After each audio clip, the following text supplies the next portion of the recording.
Good evening, everyone. It is 7:30. We are ready to convene and start. Today is November 13th of 2017. Welcome to the council chambers. If I could ask you all as a group to collectively join us in a pledge to the flag.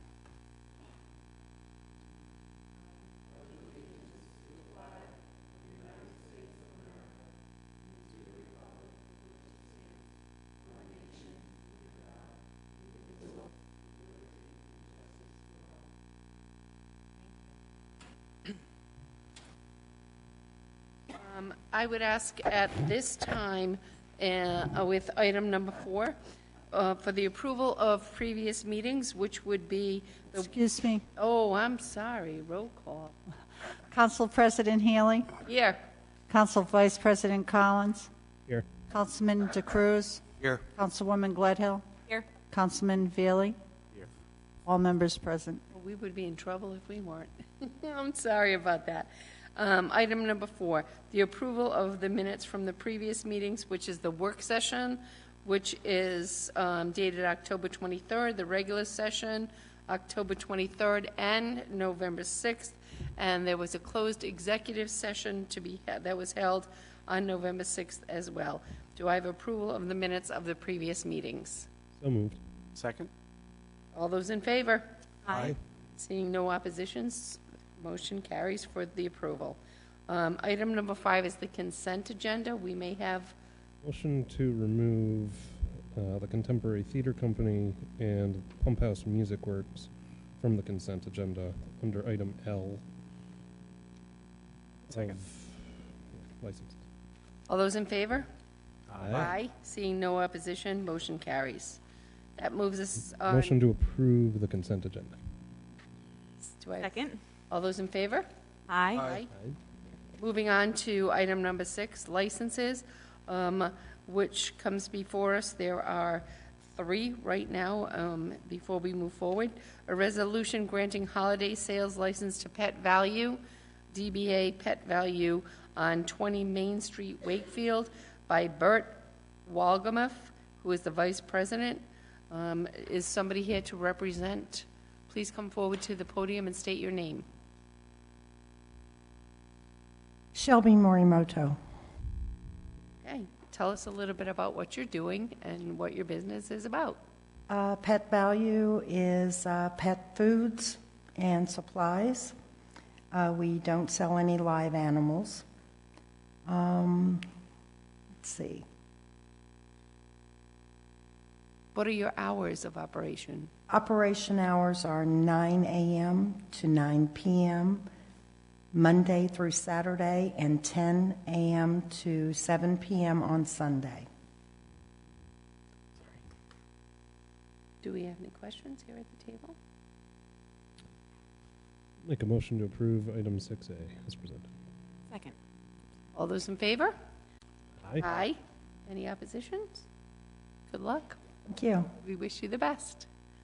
Moving on, a resolution granting a victualling and holiday license to BIB Convenience, LLC, DBA Four Seasons at 99 Fortin Road in Kingstown. Do we have somebody here to speak on behalf? How you doing? My name is Bahij Butros. I'm already existing. I've been in town for almost 30 years. My family and I, we own International Park at the URI campus. We've been there for over 25 years plus. I saw an opportunity, Cumberland Farm, which is sad, a big company. They have moved out of the location. We own like 2 businesses in the shopping centers, and I know the sales, and I figured out it's an opportunity. It can't pass away because college kids, many of them, they don't have a car. They're surrounded by campus. CVS closed around 8, 9 o'clock at night. They left. We made a deal with them that to leave all the premises, the refrigeration, everything in there. We'll take over. So I thought it was a great opportunity for me since my house in Waits Corner Road. I got 2 businesses over there. I thought it would be a good venture for me to try. So we gave it a good name, we gave it a clean look, and we tried to continue with the same system that Cumberland Farm had. We're going to do the reasonable coffee price with the 79 cents, 89 cents. We're going to keep the hours the same. We applied for a cigarette license. We're not selling any alcohol. We're going to try to keep the same hour, which is most likely from 6 o'clock in the morning to 12 o'clock at night. And I have a decent people who become a partner with me. They can help me up to manage the store. So we're looking at it as a good venture to move on. Well, I'm so excited. I think URI is really lucky to have you because you've done a great job with International Pockets. And just to know that you're taking that over, I think that URI really needs it. And it's great that we have a business owner like you guys to do it. Thank you. Especially, like I say, I live in West Corner Road, my house over there, and we own the I-Zone. My brother owned the Roadhouse. So we've been in that plaza for over 30 years, and we know what people want. So I thought it's a good opportunity for us to do it. I can tell you this, I've heard from firsthand experience, International Pockets was wonderful. When the power was out, National Grid loved you guys, and you were so good to National Grid. And so that says a lot for Thank you. what you do in the community. It speaks volumes. It Thank really you. It's a beautiful town. South Kingston is great. I'm glad. When I first moved over here from Providence, I was like, oh my God, it's like nothing here. Now, I'm glad. It's such a safe thing. You know what? I tell people story many times. I wouldn't have the key for the store. I will leave the store open. I will go home because I'm too lazy to go back and lock up. And I tell college people who come to check the URI, I said, guys, it's a great campus. If you have a daughter, you have a son, you can walk at 2 o'clock in the morning on campus. This is how safe this community is. It's a great community. The police have done a great job. The URI done a great job. It's a real beautiful blessing area to live in. You know what? It's a pleasure to hear that, and we need so many more vendors, which I'm sure they do, to voice the exact same thing that you just said. You're an inspiration to our Thank you. community. Thank you. You really are. Thank you. Make a motion that we approve item 6B.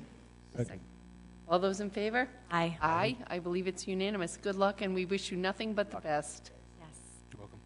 Moving on to item C, 6C, a resolution granting a holiday sales license for the year beginning December 1st to Next Door DBA The Pub, which is the application by Kevin Finnegan. Is somebody here to speak on the pub's behalf? Please come up.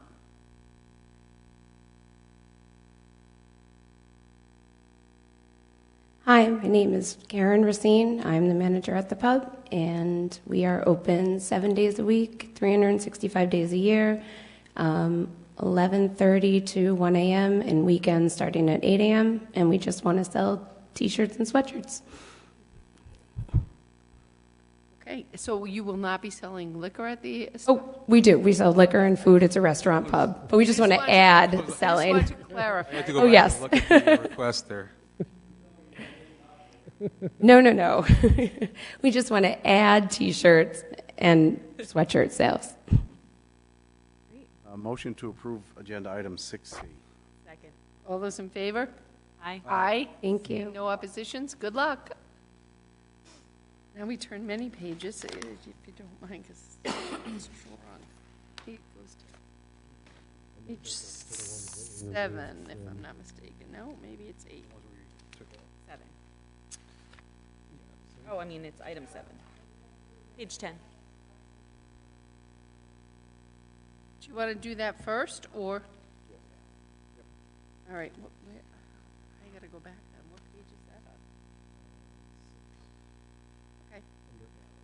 Let's go to page 6, which was on the consent agenda, but has been taken off because we did have a few abstentions or recusals on that.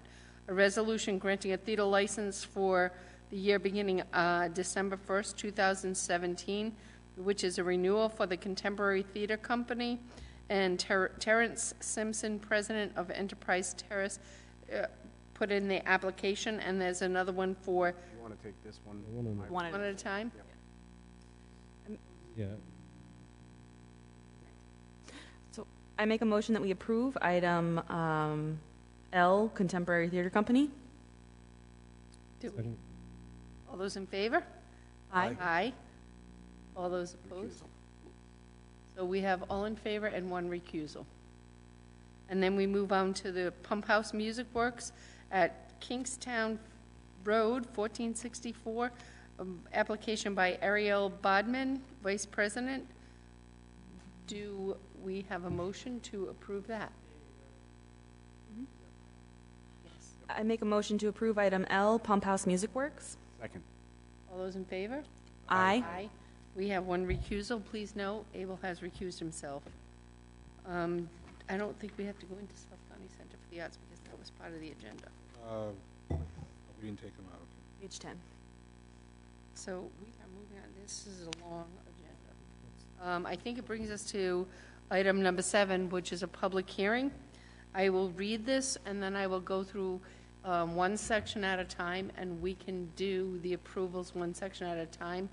This public hearing, item number 7A, is a public hearing relative to the renewal of liquor licenses for the year beginning December 1st, 2017. Said license are granted contingent upon a certificate of good standing from State of Rhode Island Division of Taxation, issuance of a certificate of insurance evidencing required liability coverage, and compliance with all town ordinances and regulations, the payment of any municipal taxes and user fees that may be in arrear to the town, and correction of any fire code violations. I'll start with Class A, retail license, which includes Jaber Liquors, submitted by George Jaber, Patsy's Package Store by Gary D'Annunzi, Sweeney's Package Store, which is a DBA, Sweeney's Wine and Spirits by Michael Sweeney, and Wakefield Liquors by Jane Costanza.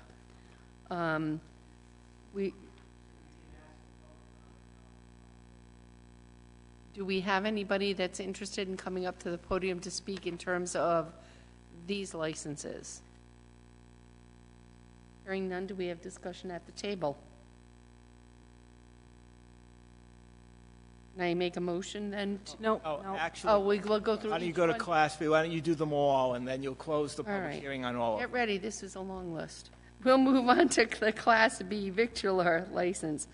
We have a 629 Succotash LLC DBA Matunic Oyster Bar by Perry Razzo, Apple New England LLC, Applebee's Neighborhood Grill and Bar, Roland El Garashi, Bobby G's, DBA Bobby G's Pub by Karen Sweet, Captain Jack's, DBA Captain Jack's Restaurant by Jack Piedmont, David Barnes Development Inc., DBA The Muse Tavern by Daniel Rubino, DPTA Holdings, Dragon Palace by Peter Santilli, Filippo's Twisted Pizza, DBA Filippo's Twisted Pizza by Effie Filippo Lopez, Flats LLC, DBA The Flats by Jane LeBlanc, Hanson's Pub, DBA 210 Oyster Bar and Grill by Andrew Bilodeau, Hang D LLC, DBA Tong D Restaurant by Angie Lim,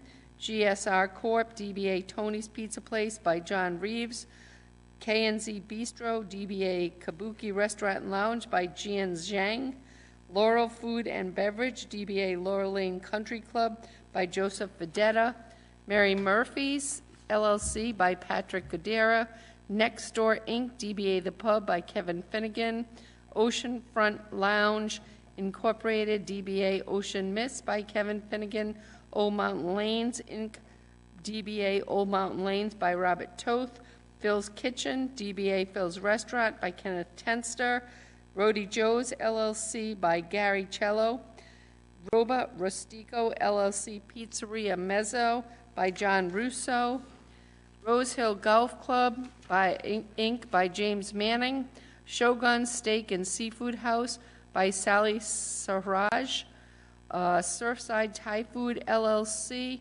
DBA Satang Restaurant by Nina Conklin, SWD LLC, DBA Saltwater Tavern by Scott Sogard, Tops Incorporated, DBA Chop House Grill by Christopher Byrne, Torah 2 Corporation, DBA Trattoria Romano by Angel Amaya.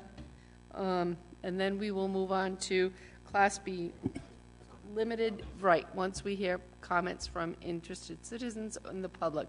Does anybody have any comments on any of these establishments and the renewal of licenses? Hearing none, we will move on to Class B Limited. Byrne Enterprises, DBA DB's Pizza by William Byrne. Uptown Burger Bar LLC by Gregory Stevens. VGB LLC, DBA Pasquale's Pizzeria Napolitano by Pasquale Iliano. Any questions on these licenses before we move on? Okay, moving on to Class B Tavern. Pem Follows, DBA Bistro by the Sea, Richard Paolo. South Kingstown Hotel Associates, DBA Holiday Inn, by EHISK Holdings. Any comments on these? Moving forward, Class B Hotel. South Kingstown Hotel Associates, DBA Holiday Inn, again by Holdings, EHISK Holdings. Any questions? Class D Full Privilege. Elks Club of South Kingstown, number 1899 by William Harney. Any questions on this? Okay, moving forward, Class T, Legitimate Theater. Contemporary Theater Company by Terrence Simpson. Pump House Music Works by Ariel Bodman. South County Center for the Arts, DBA Courthouse Center for the Arts by John McLaughlin. Mike, I have a question. In this case, I will recuse on the contemporary theater again. Yes. And okay. After we close Okay. the public hearing, we'll Thank you. keep both of those off. You'll vote as a group on all of them, and then you'll have two separate votes on the other two. Okay. Any further discussion? Do I have a motion on the table? Motion to close the public hearing. Second. Second. All those in favor? Aye. Okay. No, seeing no oppositions, moving forward. Do I have, go ahead. Motion to approve, The motion would be to approve all of the licenses that are listed, except for Contemporary Theater Company and Pump House Music, and Pump House Music Works. So you're going to vote on all of them except those two, because there'll be recusals. And in that motion, you need to read the language that Dale has provided.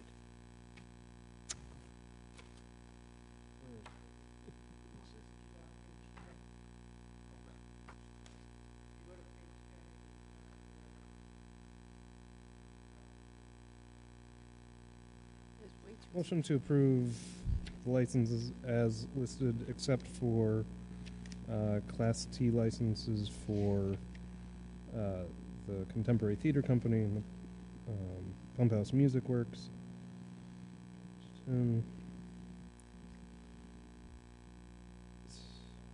Contingent, where is this? I can't. At the top of page 10 in A, contingent upon the issuance of certificate of good. Okay, contingent upon the issuance of a certificate of good standing from the Rhode Island Division of Taxation, issuance of a certificate of insurance evidencing required liability coverage, compliance with all town ordinances and regulations, the payment of any municipal taxes and user fees in arrears to the town, and the correction of any fire code violations. Second. All those in favor? Aye. Dale, at this time, is there anything you wanted to read into record, or what's that? Need the Okay, then let's move on. motion to approve the liquor license for the Contemporary Theater Company. Second. And can you just say with the same exact language, you don't have to reread it, but if you just say the same language in the prior motion, Dale will pick it up. Contingent upon the same language in the prior motion. Second. All those in favor? Aye. And one. We asked for one amendment to that would also include any back rental payments to the town of South Kingstown. Including any Back rental payments to the town of South. And noting Joe's recusal. Yep. Yeah, that's something in addition to what was in the previous motion. Can I just say so moved? Yeah. Okay. I think we need to do it again. Did you say so moved? Yeah. Do we have a second? Yes, I seconded it. All those in favor? Aye. Aye. And one recusal. One recusal that noted. All right, let's, We have one more. Pump House. I'll make a motion to approve the Class T legitimate theater license for the Pump House Works, including the language from the previous motion. First motion, right? First motion. Yep. Second. All those in favor? Aye. Aye. And we have one recusal, as noted, for the record, so 4-1. And that moves us on to communications, which is item number 8 on your agenda B, a communication dated October 30th, 2017, from Maureen Carter to the school committee, tendering her resignation effective immediately, is received, placed on file, and we shall further direct as we discuss.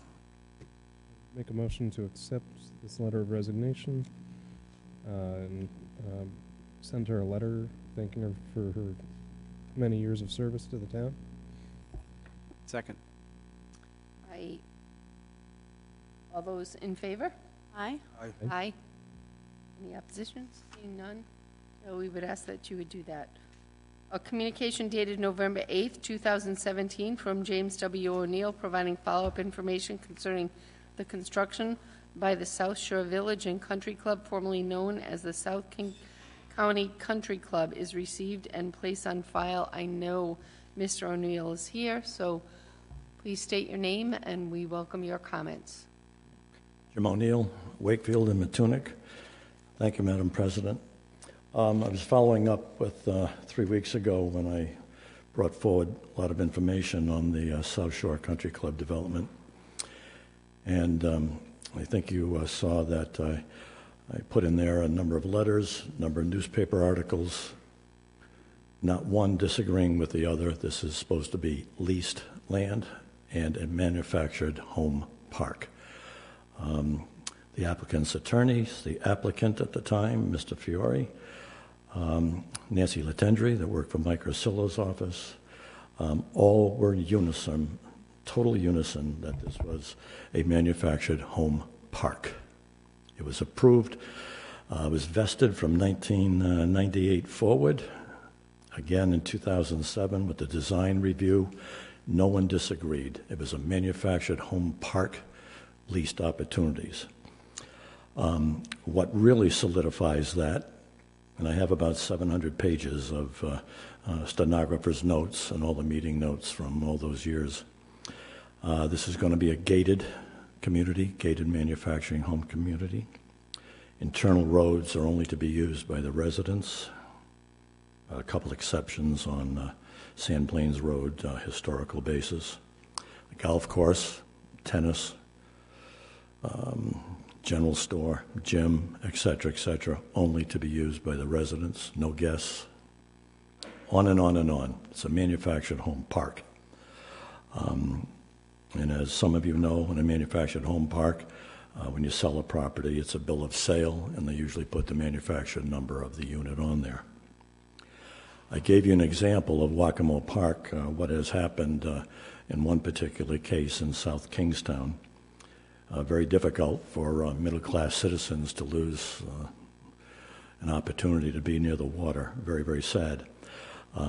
All the other, if you will, parks associations in town, like Roy Carpenter's, they're in an R200 zone. Mary Carpenter's, an R20 zone. Blackbeard's, Matunic Park, commercial neighborhood CN zone. The Village at Potter Pond, commercial waterfront zone. And Waccamaw itself is in commercial waterfront. All these properties were really historic. They were legal and non-conforming pretty much across the board. All transfers there were by bill of sale. It's personal property in a manufactured home park. So I hope you read a little bit about that history, because whether it's purposely or accidentally, places like Tuckertown Park have been given a little bit more protection from eventual buyer, because that use, as well described by Nancy Latendry at Mike Ursillo's office, this was a special use permit, a particular use with ancillary events that could happen on this property. No one disputes that. And after 2007, there was no dispute. Nothing happened until that original owner sold the property 2 years ago. all of a sudden building permits were issued and something else was going on there. We heard tonight, I tried to hear at the work session, I couldn't quite understand it, but DBR and commercial licensing, there's been no application by South Shore Country Club to either DBR or Commercial Licensing Board, whoever handles all that. That's supposed to happen after 4 units have sold. 4 units sold early in 2016. But to go back to it, there's no other area of protection for lower middle income folks that own places in manufactured home parks.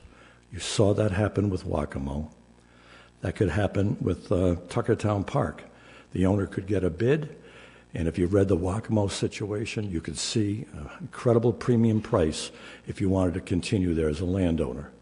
And if you couldn't raise the money at the end of your lease, you had to have your personal property, your home, out of there.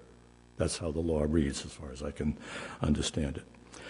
What I believe here, and I haven't spent all this time for nothing, I hope, in a summary here, South Kingstown has got to enforce their own rulings from planning and zoning.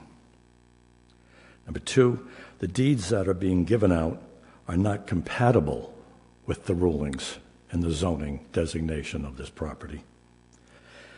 And I certainly have spent a lot of time in this town. What kind of a message are we sending to our community when you can play razzle-dazzle with the intent of the manufactured home park, planning and zoning approval, that those board members spent over 5 years on, 97, 98, 99, 2006, 2007? What kind of a message are you sending this to the community? And I certainly hope that that mistake is not going to be the rule in this community. And Madam President, what I'd like you to do, or I'd ask through you, if Mike and Steve, I was very confused at the work session prior to tonight's meeting. I just need an explanation of what they meant by a private matter between the buyer and seller with the building itself versus the leased land in a manufactured park. So, Mike, if you could help explain that to me, I'd appreciate it. Absolutely. So there's no question that it was approved as a manufactured home park, which means you cannot sell the land underneath it along with the unit. They have chosen to condominiumize all of that so that when you buy the property, you're buying the condo, and then, of course, the condo association would own all the underlying land. What I was saying about it being a private issue, if someone has passed a deed to someone which indicates that they are actually buying not only the unit but the land underneath it, then that becomes a title issue for that private property owner, and it's really between the private property owner and the person who sold it to them, if in fact there's a title issue. So if they're trying to sell the entire fee with the land, that would be void. The town doesn't recognize it. That would become, in essence, a subdivision, and it's not a subdivision. So it's simply not recognized. But the issues that you bring up about the DBR licensing is something that I am doing more research on because I don't have the answers yet to provide the council and the public with answers on that issue.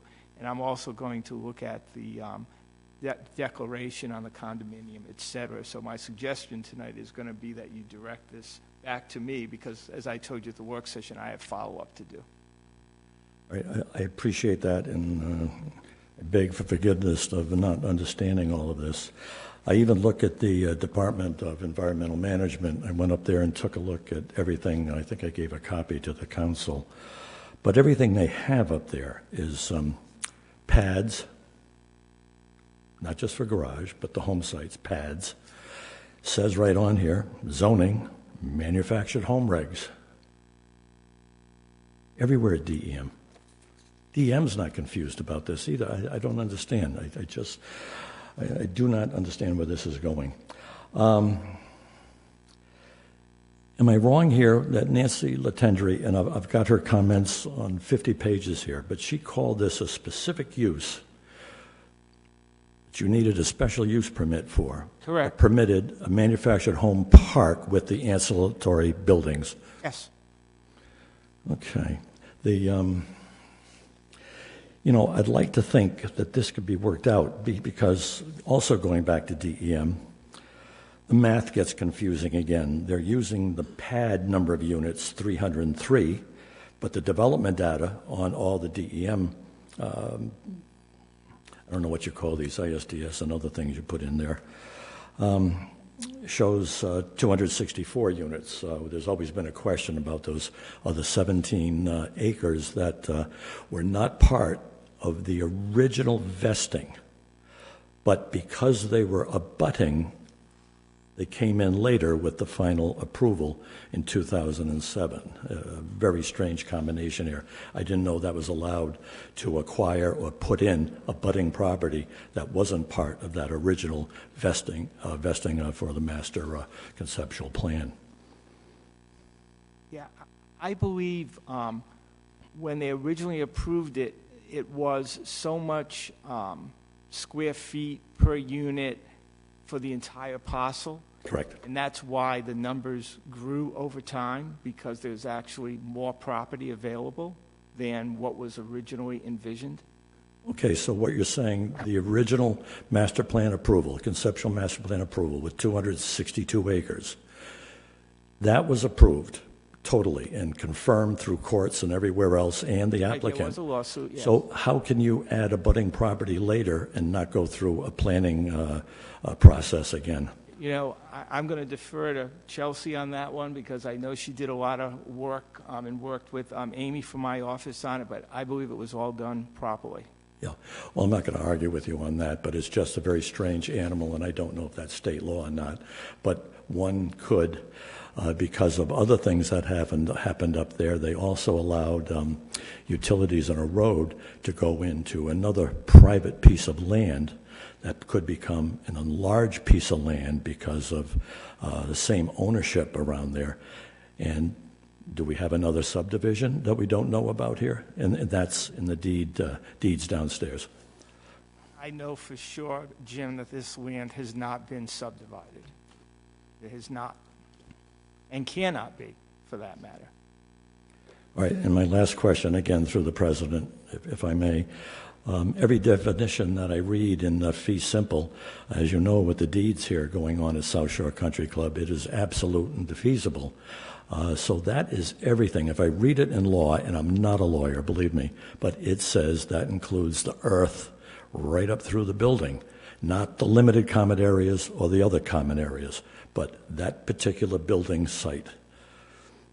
Do I have a problem with that definition, or what? Anyone conveying the units in that manufactured park can only convey the condominium unit and not the land underneath it. The land underneath it is owned either by the developer or eventually by the condominium association. Okay. Again, that would cause a subdivision, which is not allowed. So if someone has actually bought one of those units thinking they own right down to the earth, as you say, they're sadly to China, right? They're sadly mistaken. Okay. I appreciate that. Madam President, thank you. If there are any questions, I'll be happy to answer this. I've spent hours and hours on this thing. That was interesting reading between the. But you should be concerned because if somebody like Joe, if Mrs. Fiore gets a bid up there, what would happen if this were like Waccamaw Park? Where do you move if you don't come up with the money for a competing bid? Where do you move to? There are no manufactured parks. That's why this is so important. These two parcels, they were R40A. They're the only place for affordable housing. Anyway, thank you. Absolutely agree, but thank you, Jim, for bringing this forthright. Very much appreciated. Any comments, questions? Make a motion to place this on file and refer it to the solicitor. We have a second? Second. Okay, Mike, then, Mike? Michael? I'm We made a sorry, motion I'm and we sorry. seconded it, and To refer all it those to in me. favor? Yes. We need more research done on this. I'm going to prepare a second memo for you, absolutely. We didn't vote on it. Oh, all those in favor? Aye. Aye. It's back to you. Thank you. That's what I'm here for. That's why we love you. Moving on to item number 9 is comments from interested citizens. This is the time that we invite and ask and have people participate. Your comments cannot be voted on tonight under comments for interested citizens. They are merely here for you to direct interest. You can direct them now, or more aptly, you can do them if it's regarding the school committee. We can save those for item number 12. It's up to you. If you want to leave item number 12 up to the candidates who might be in the room to speak, I would encourage that as well. So will the council. But at this point, comments from interested citizens on any issues relating to our town are welcome. Do we have anybody who would like to come up and speak?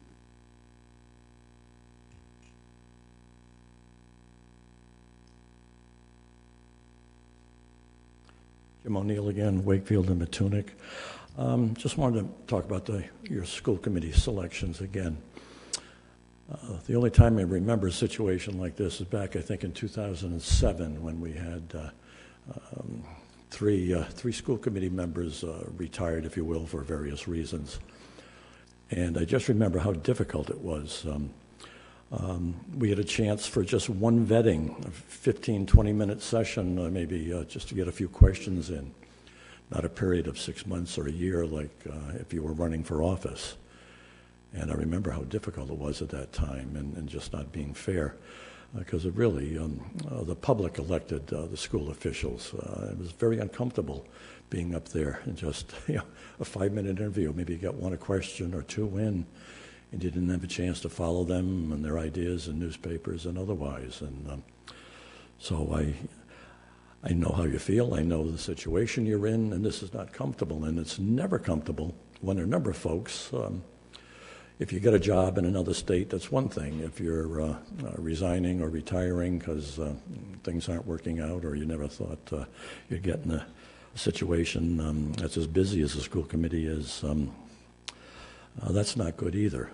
You'd like to think these folks that you're interviewing are going to run for office again and not just spend 12 months on the job. But anyway, I appreciate the difficult situation you're in, but I just hope the public realizes to not pin the old, you know what, tail on the donkey here, because you guys have not had a chance to really vet all these folks. So I hope the public hears that and is careful with any damnation of any town council member. Thank you. Thank you, Jim. Do we have any? Oh, please come forward and state your name. My name is Doral Beasley. I live in Kingston, still. Don't ever move. I bet I know what you're going to say. Maybe not this time. Oh. I feel that a big part of the turmoil that's going on in the school committee this year, since the election, is actually falls back on the council, not just this council, but the previous council. And it's because when you changed the charter last year, when the town voted to change the charter, as a matter of fact, of the 8 or 9 items that were at the end of the ballot last year, the charter change was the third highest vote getter after the Veterans Home and the change to the state constitution. So there was an important, I think the people in South Kingstown saw the importance of getting rid of special elections, which were costly and with the low turnout, often not really representative of the will of the people as much as a regular general election. But you had an opportunity to do also discuss, and I think it was brought up, I know at least I did in the newspaper, and I think I came before you once before early in the year, but maybe not early enough. That the same scenario could be used for the school committee vacancies, because the way the charter is now written for the town council, for the first 2 vacancies that may occur after a general election, you go to the 6th and 7th place highest vote getters, the next 2 highest vote getters, and you, one after the other, you ask them if they wanted to fill an opening, and they would get those openings. And if anything after 2, then you would have to have a general election. So if in fact, this is all hypothetical now, but if in fact that same method of filling vacancies for the school committee was in effect this year, I think we would have gone through a lot less turmoil, for sure. Because when the first person resigned, took the job in another state, that position would have been filled automatically by Mr. Gilmartin. Now, Mr. Gilmartin ran as an independent, and I think the main reason that Mr. Daley LaBelle left was he was, I'm just surmising because I haven't talked to him about it, but I think he was really dismayed that the council decided they were just going to pick somebody on their own, and the person happened to be not an independent, so I guess that's why Mr. LaBelle left. But if Gilmartin is picked, maybe LaBelle stays, then you have the second vacancy, Mrs. Beiser, and that would be filled by Kate McMahon. no, No, who's the next highest vote getter? Oh, okay. by the 24-year guy, Mueller. Then I don't think you have. Then I think the May 9th coup, the May 9th school committee board meeting when they decided to change leadership. I watched that video again today for like the 6th time I've watched it. It's pretty interesting viewing, but I don't think that it even occurs. I don't think that happens tonight. I don't think Mrs. Carter gets as much negative social media press. I think she's maybe still on the council. So anyway, that's what I get to say about it, and I hope next year when you have the opportunity that you'll revisit that possibility of changing the charter to reflect changes in the school committee. Thank you. Thank you very much. Can I ask a quick question of Mr. Arcillo? Is that that charter change that hasn't been ratified yet, or has it? Yes. Oh, it has. Okay. Yes. I was just curious. Oh, yes, it has been. I remember we discussed the school committee when we were discussing the charter change for the town, and I don't remember why. Yeah, I think you decided you wanted to see how it worked out with the council first. Yeah. Well, we have time this year, right? You have to get it in for the spring session. Yeah, because you'd have to have it on the November ballot. Right, okay. Do we have any other members here present who would like to come up to the podium and speak? Hello, Ann Rameka from West Kingston. I'm here to discuss with you the possible appointment of Emily Kaminsky to the school committee. And I wanted to discuss with you that I teach with her at the Community College of Rhode Island, and she has been involved in many committees successfully there. She has been appointed to be the chair of the curriculum of nursing at the Community College of Rhode Island, and has appropriately run meetings and is used to running meetings very well. She's also been picked by the College of Nursing to be on the strategic planning board out of 63 faculty members. She's very involved with meeting with the president of CCRI and is attending all those meetings. And she recently has just been appointed the new nursing for maternal child health to be the lead teacher for our course. And I can speak on her behalf that she's runs meetings and is very appropriate at her meetings. Thank you. Okay, thank you. Do we have any other citizens that would come up to speak and would like to discuss any issues at the present time? So, would this be the appropriate time for anybody who wants to speak about the school committee to come up rather than when we make nominations? It's your preference, so you could have it now, or you could have it when you get to appointments.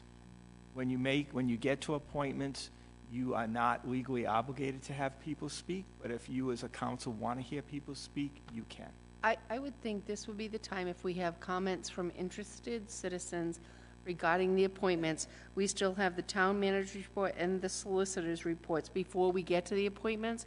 And at the stage of the appointments, if any of the candidates are interested in coming up to the podium, but I would, and I would hope, ask the will of the council to have interested citizens come up and speak unless you feel differently.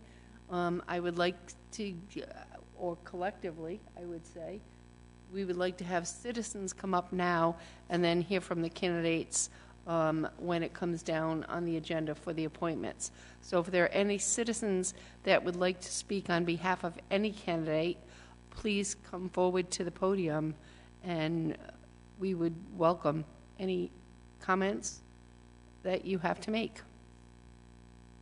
Hi, I'm Stacy Bozzioni. I live in Wakefield. I've spoken to all of you. Some of you most recently is this afternoon. But I just wanted to follow Mr. Maka's comment about Emily running meetings. This is something I didn't discuss with you. I have worked with Emily on PTO. We've had children in school together for the past 8 years. And Emily's commitment is a sure thing. You can count on her to be there when she says she will be there. You can count on her to get the job done, and you can count on her to also follow up with other members of any committee that she's on to see that they are doing what they said that they would do as well. I know that we have had an awful lot of turnover, which has been discouraging for a lot of people, and I think mostly for you because this has been a difficult time for all of you. I can assure you that Emily is committed to this, and she will see it through. And you won't have someone here speaking about another opening if you appoint Emily. Oh, well, not Emily's position anyway, if she receives it. Thank you. Thank you. Do we have any other comments from?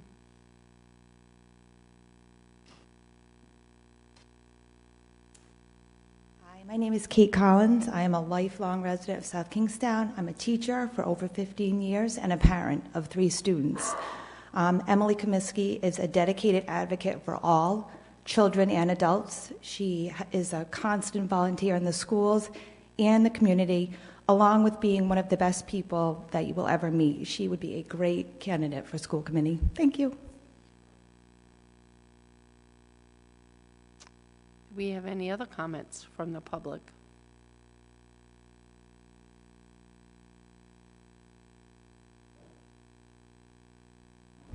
My name is Josh Daly. I was born and raised here and have a daughter at Peacedale Elementary School. With the recent resignation of Dr. Cotter, I know you find yourself yet again in the unenviable position of needing to appoint a new school committee member. I want to share a brief word to let you know why I support Carol Vetter for this position and why I have deep concerns about Emily Comiskey. To say that there have been contentious discussions around the school committee over the past year is an understatement. My wife Adrian and I have watched and participated closely in these discussions and will continue to do so, as we have a daughter at Peacedale Elementary School and 2 younger daughters who will be there soon, and we care very deeply about public education. At a school committee meeting last spring on April 11th, my wife stood at the microphone during public comment to voice her opinions in support of the dual language immersion program. As she was speaking, Ms. Comiskey stood up and spoke over my wife, yelling, "This is ridiculous." I've sent you all an email with a video of this meeting. You can find it on board docs from April 11th. My wife is speaking at the 1 hour and 23-minute mark. Being a passionate advocate for our schools is a baseline requirement for a school committee member, but what's even more important is that that passion is tempered by a willingness, as Stephen Covey put it, to seek first to understand, then to be understood. I am deeply concerned about how Ms. Comiskey handled herself in a public forum. While such behavior could be dismissed as in the heat of the moment, I would remind you that the school committee seems likely to have a number of heated moments ahead of it. Our school committee, now more than ever, needs members who can keep a cool head and hear out all sides of an argument, including those points of view they may personally disagree with. We need a public servant who shows a willingness to understand the complicated issues that face our schools in order to govern wisely.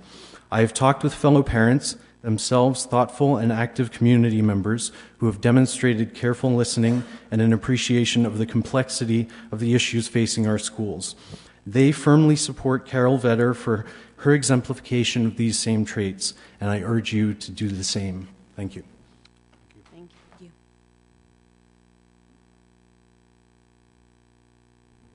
Hi, well, I'm Sarah Markey. I live in Wakefield. And I just wanted to say a word of support for Emily Comiskey as the person that you appoint tonight to fill the school committee vacancy.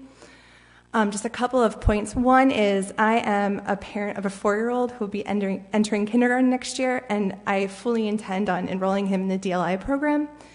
And I really believe Emily would be a great advocate for my son and for our family and for our interests, and I have no bones about that. I think that she would be a great advocate for all families. Secondly, I've had a lot of opportunities to work with Emily, both when I was co-chair of the Wakefield PTO and later when she was the chair of the PTO. And frankly, we didn't always agree on everything. We had different perspectives. But what I really appreciated about working with Emily was her willingness to listen and the willingness to really meet in the middle on issues where we didn't always agree. So I think she would make an excellent school committee member. Thank you. Thank you. Any more comments?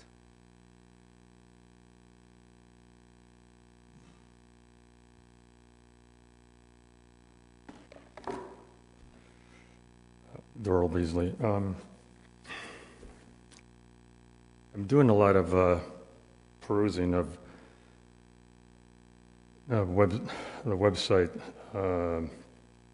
South Kingstown, North Kingstown, Chariho, Barrington, East Greenwich. I've been doing some checking about how much per pupil the costs are of educating students in those towns. There's quite a discrepancy.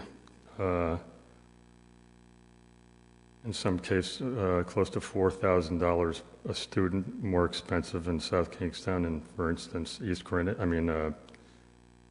Barrington, $3,000 per student, more expensive in South Kingstown than North Kingstown. North Kingstown and Chariho are actually those two districts are the closest to South Kingstown in like demographics, number of students in the schools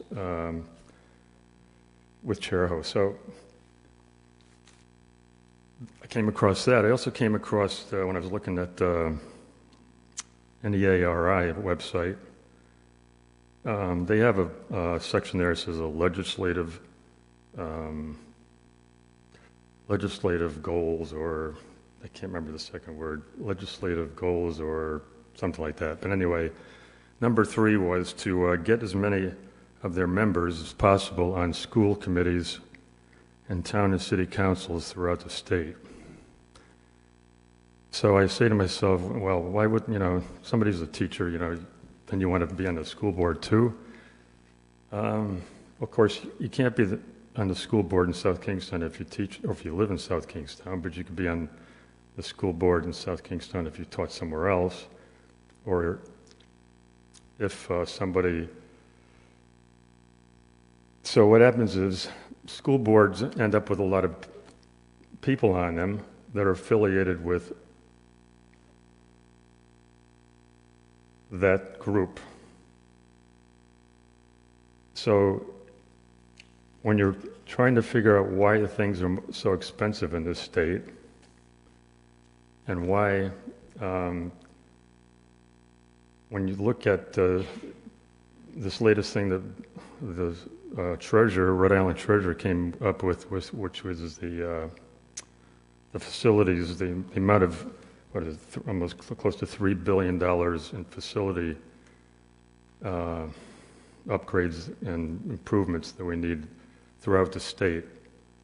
Even here in South Kingstown with technology, a lot of our buildings most of our buildings, except for Broad Rock are old, not old, yeah, older, and they don't have that basic infrastructure that was built into them like a new school would. But I'm not, so that's one thing. And the other thing is, having listened to some of these discussions on the school, the legacy planning here in South Kingstown, there's something about it to me personally that doesn't sound, it doesn't smell right. To me, it looks like that the school committee said to this company, this is what we want for an outcome. Now go find the facts to fit it. Because I don't think they want to close a school, no matter whether or not it would be cost effective with the declining enrollment or not. So anyway, that's all I got to say on that one. Thank you. Do we have any other public comment? It's your opportunity to speak before we move forward, so if anybody would like to come forward, now is the time. Any discussion? I just wanted to say that this is not about the appointments, just a general comment, that the Veterans Day Parade on Saturday was very cold, but it was great to see that everybody came out anyways. I was amazed how many people were on the streets despite the chilly weather. And I know, cold. Oh my gosh, it was so cold. And I know other municipalities canceled, but it was just nice. I feel like the least we could do was tolerate some cold for half an hour to honor our veterans. Also on Friday, the night before, the VFW Post Auxiliary in town, along with the Rhode Island World War I Centennial Commission, held a dinner to honor our World War I veterans' families, which I thought was really wonderful. They had a lot of support across the state for it and did a lot of work and research, and for the next year we'll continue bringing awareness to our World War I veteran families. So I just wanted to say thank you to them, and thank you for including us, because it was incredible. And if I could add to that, I also want to say that last Saturday, prior to that, the South Kingstown Elks, in conjunction with the VFW, held an informational forum for veterans in the South County area. It was a packed house. You couldn't get anybody else in there. And what was decided, the State Veterans Commission came down. It was decided from there that this would be a go-to place where they could hold informational meetings once a month, a place to be designated, which they named a few, so that the veterans in our community could learn about what resources, outreach, and help will be there for them. And then I look at Bryant, because there was a great event, and Terry, I think you were so well ingrained and involved with that yesterday, between the basketball game for the Union Fire District, and it was a family fun free event. The police and the fire had a basketball game. They had Touch a Truck. It was great. It was totally free. The community came out. It was a really good event from what I hear. How'd you do? I did really well. You got smoked. Yeah. But I was a last-minute entry into that on Sunday morning. My intent was just to help set up. Well, then you got roped into playing Right. basketball. So, But the one thing I want to add to that, that was one person's idea that turned into something really good. So from what I understand, it was one police officer who suggested that we do something like that. They put a team together, then they contacted UFD. We had princesses, I don't know if you saw them on Facebook with me. I did. Food, tours, face painting. Bounce house. The bouncy house, I forgot about the bouncy house. Oh, that was your favorite part. Yeah, I didn't break it. Okay. In the Touch a Truck, but we also had EMS there as well. Yeah. And thank you for the coordinated effort on behalf of the town to get it done, because people really did. It was a great way to get families, community. Nobody hurt themselves. So that's even better. Nobody was fighting. If there are no other comments, either in the public sector or here, we can move on to the town manager's report. We've gone over all of the items that I had in the packet in the pre-session. Be glad to answer any questions council may have. I do have a question. What's the status of the World War I monument RFP that went out for the work on that? I remember hearing about that a few months ago, and I know somebody donated money to cover the cost of that. The engineering study is underway. We should be having the report hopefully this week. Okay, good. So it's looking at both the subsurface conditions of that monument and a determination on how restoration could best be handled, what different options are there.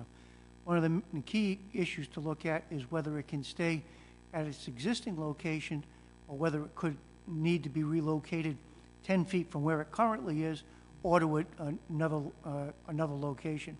I think the preliminary information that we've received is that the subsurface is fine.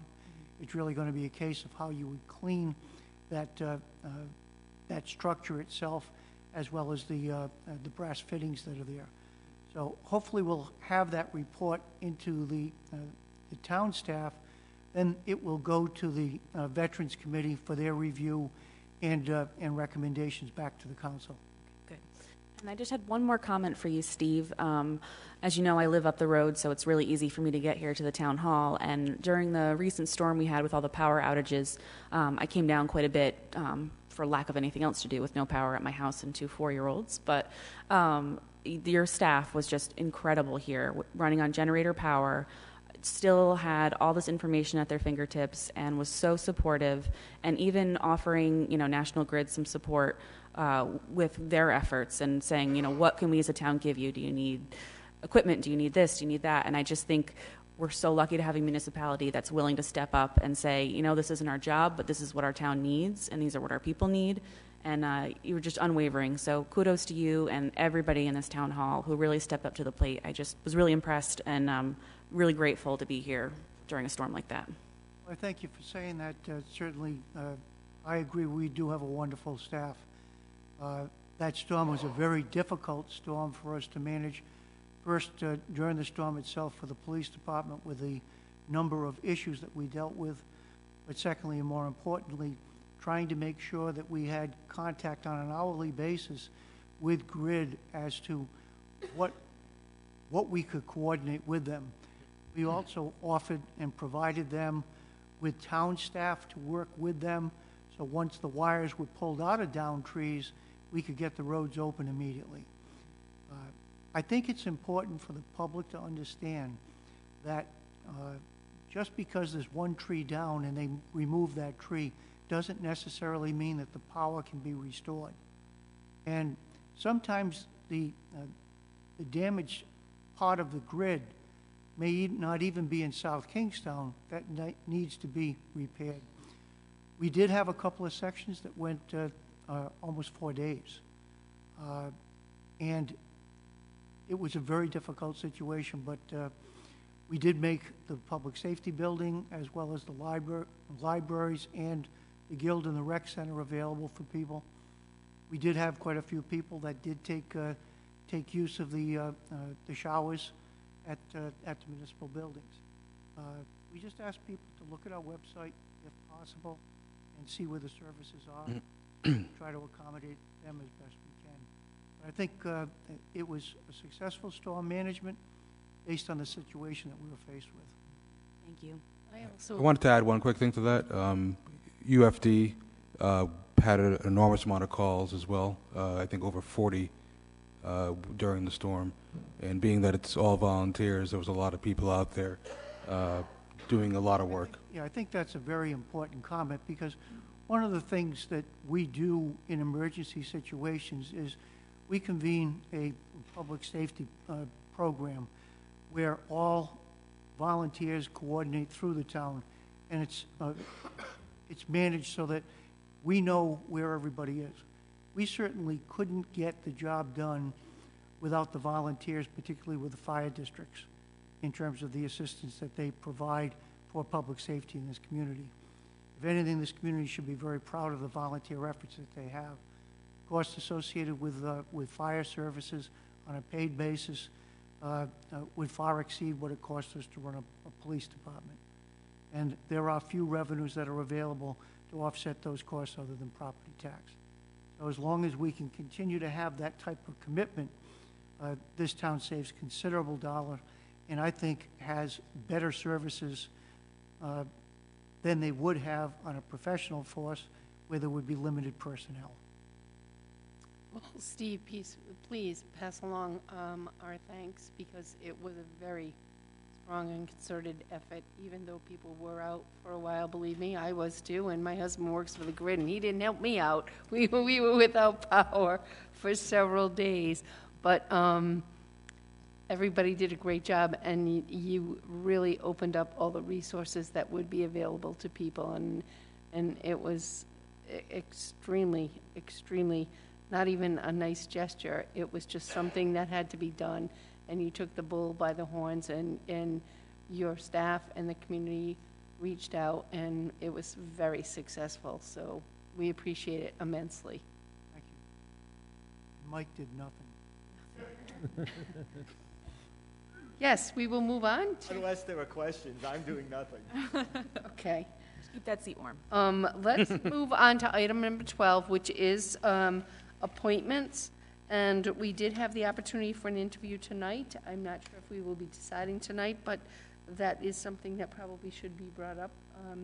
We had an applicant, Maureen Rooney. I'll make a motion to resolution to appoint Maureen Rooney to the Bicycle Pedestrian Advisory Committee. Second? All those in favor? Aye. Seeing no oppositions? There is one reappointment if you want to take care of that now. Sure, go ahead. Reappointment of Erin Pierce to the Partnership for Prevention for a term to expire June 2020. Second. All those in favor? Aye. Aye. Moving on, we now have appointments for the prospective school committee appointment that we would like to entertain tonight.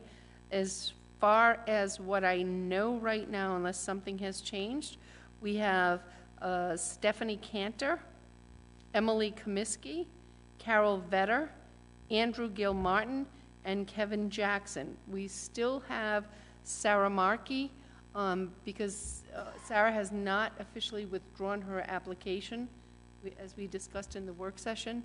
So that's what we have. I know Sarah is here, so. I think the applications stay on file for a year. That's why she's on that list, but she didn't submit any letter of interest for this specific. Okay, all right. We'll also appoint Meg, though. Yes, Meg did volunteer, so. Hey. Therefore.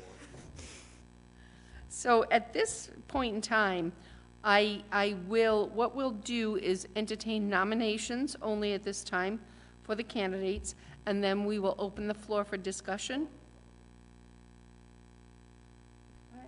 I just assumed that we would have, before we open up for nominations, we would ask the potential candidates to come up and speak. We can do it either way. Last time we just had the nominations and then people came up and spoke.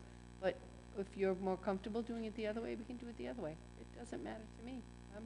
Yeah, I would think we would want people to come up and speak before we agree on nominations. Okay, we can do it that way if everybody's agreeable. I don't want to call people up randomly, but if anybody who has been appointed, I have Stephanie Cantor, if she's here and she would like to speak. Good evening. Hello. Thank you so much for having me. I'm Stephanie Cantor, and I live in Wakefield. And I might be the only person here tonight that doesn't really know anyone, and I don't think anyone knows me. I moved to Rhode Island about 5 years ago. I have 2 children. One is at Peacedale right now, and then one will be in just a few years. Grew up in Delaware with a public school education and a military family and a mom who was a small business owner. And thankfully grew up in a family that had a really strong value on learning and education. Ended up going to college in Virginia. And lived there for about a decade, and my husband worked in a school district, a public school district, as a teacher, a much larger one in a more conservative political environment, huge school districts, up to 8 high schools in a single district. So I saw that perspective as well from a teacher, and my career now is in K-12 technology, and I work every day with private day and boarding schools in the Northeast, in Connecticut, Massachusetts, upstate New York. And so I see each day the types of learning experiences that, quite frankly, our children will be competing with down the road for better or for worse. But that career has also just further cultivated an interest that I already had in education, to be honest. I always felt a calling to education, and truthfully just never felt I had the temperament to be a teacher. So, but always had just a really great interest in education. I don't want just what is best for my child, because if that were the case, I would volunteer in his classroom, I would get involved in the PTO, and I would keep it small. What I want is what's best for our community, because my family and I are going to live here until I am old and gray. And what I see is the children that are going to grow up and own the businesses that are going to continue supporting this community. What I want is to be at the table to discuss how we can best prepare our children to thrive in this world and in adulthood. And to me, it means a lot more than just the content. It means their social and emotional learning. It means the modernized methods and techniques that they're learning with, because the content can be there, the core standards can be there, but then they have to go out in the world and use it and live in the world. So it's more than just that. I will say that as an outsider, what I love most about this town and why we are here and we have decided this is where we want to raise our kids is that it is this tight-knit small community. I think that makes for a really rich, supportive childhood and life in general. But I do also think that there's an opportunity to still be progressive and look outward for opportunities for change, and still maintain that intimate energy that makes South Kingstown really special. I know that I'm absolutely a newcomer and a relative outsider, and I understand that as a valid challenge. I would like to also see that as a unique strength. So that's why I'm here tonight, and quite honestly, that's why I will be here next year if this opportunity isn't my time. I wanted to get the opportunity to speak in front of you and get exposure to the community that I'm going to be a part of, and we've spoken a little bit about temperament tonight. I will be the first to say that I'm a very passionate person. I don't have much of a poker face. I'm a little nervous right now, so you can probably see that I'm red in the face. But I'll also say that above all, I'm reasonable and compassionate. And so perhaps just that mixture is what has always made me feel like being close to education is what's meant for me. So I thank you for your consideration. Thank you. Thank you. Thank you. Questions? Yeah.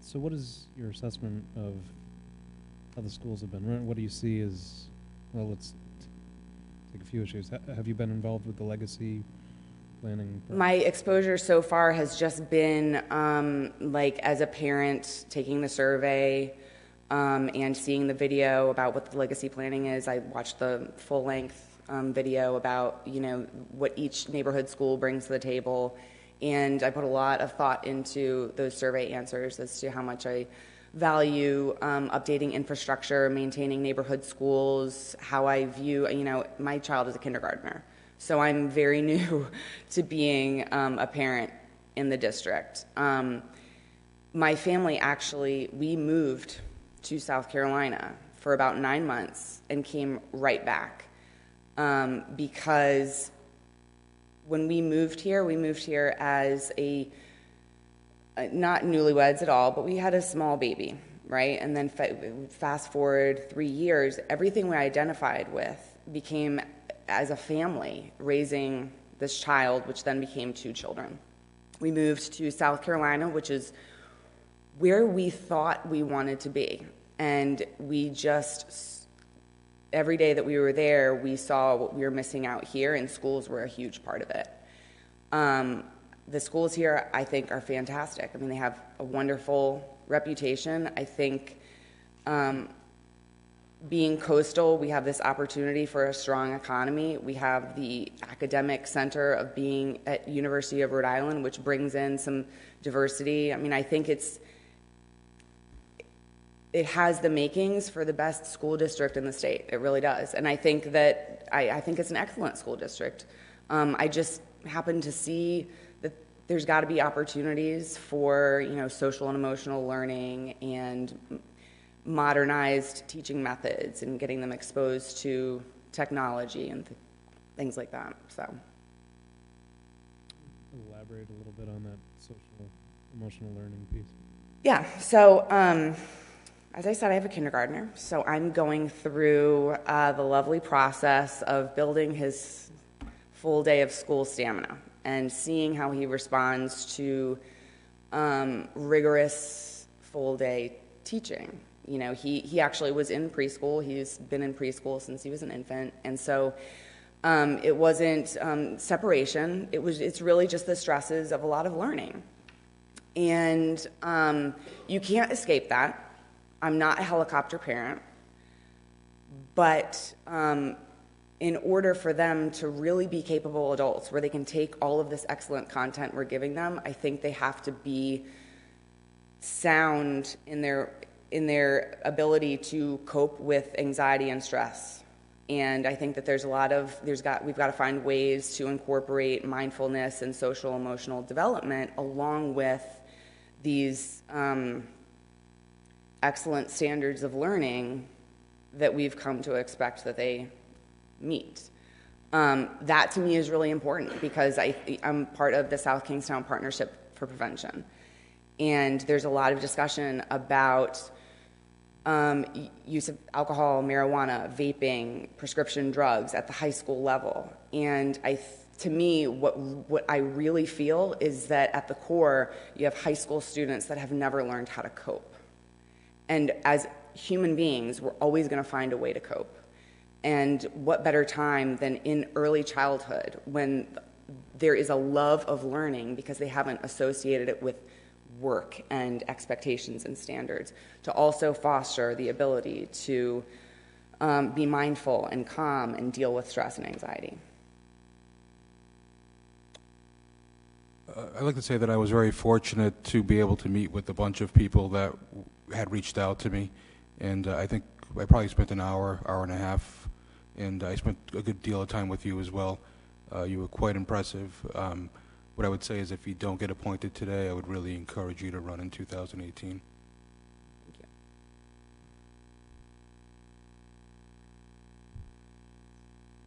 Thank you so much. Thank you very much for your time. Andrew Gilmartin, if Andrew would like to come up and speak.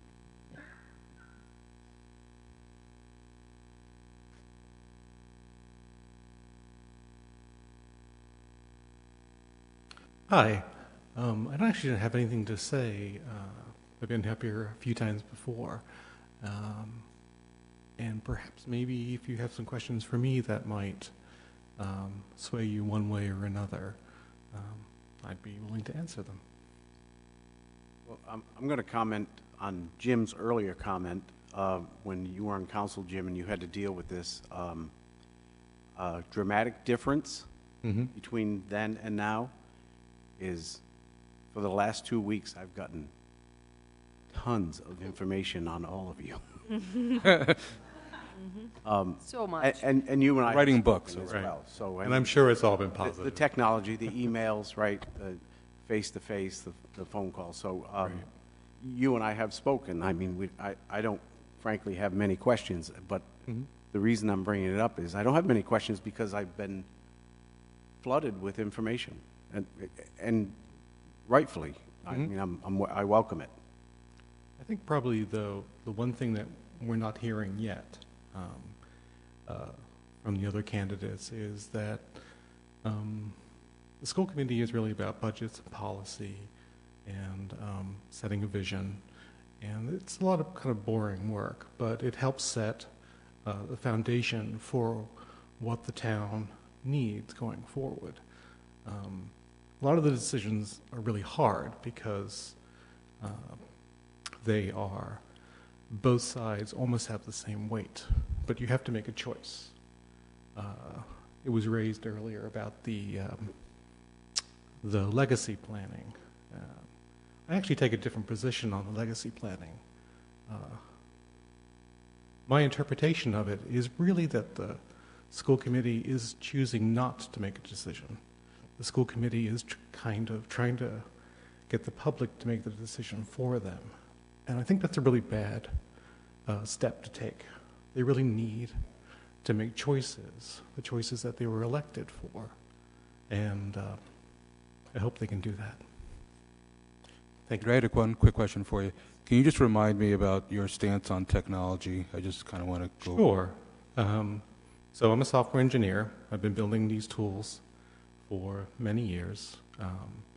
I built tools for education. I built tools for CAD design, all that kind of stuff. And I'm very much aware of two things.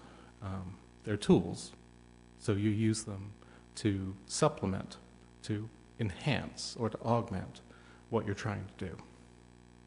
And the second thing is that almost always the first use of the tool is going to make the problem worse, because you're going to have to figure out what your problem really is, because the tool's not going to solve it for you.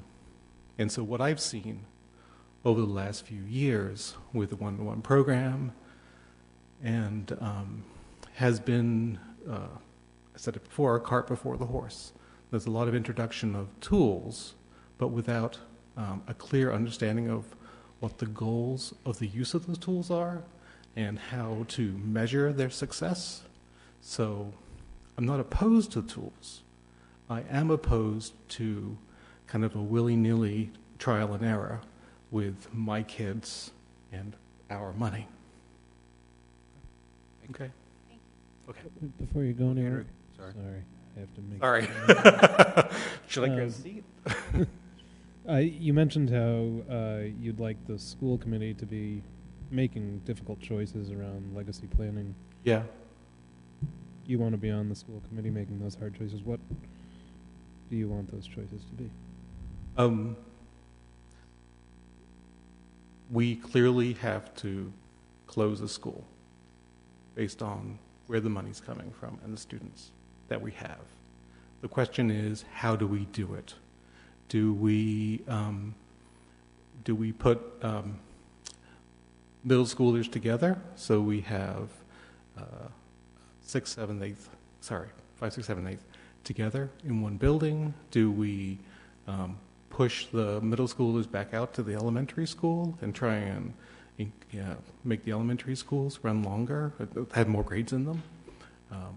I don't have the details to be able to answer that, but I do think that I'd like to keep all of the elementary schools. I'm not sure that I want to keep all of the middle schools. If I had my druthers, I'd also split the high school into two, but that's probably not practical. What do you mean by that? Split it into two, like by grade or by something different? I'm not really sure. Sorry. Not by grade, no. But a smaller school would probably be more helpful.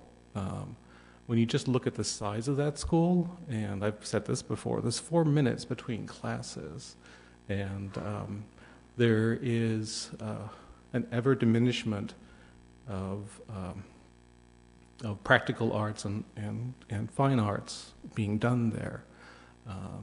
We see diversity in the catalog, but when it comes to the actual classes that are run, there's a lot fewer because kids don't sign up for them. So you have the prospect of having a rich diversity of choice, but the reality is you don't actually have it at the beginning of the first day of the semester because so few people sign up for those classes.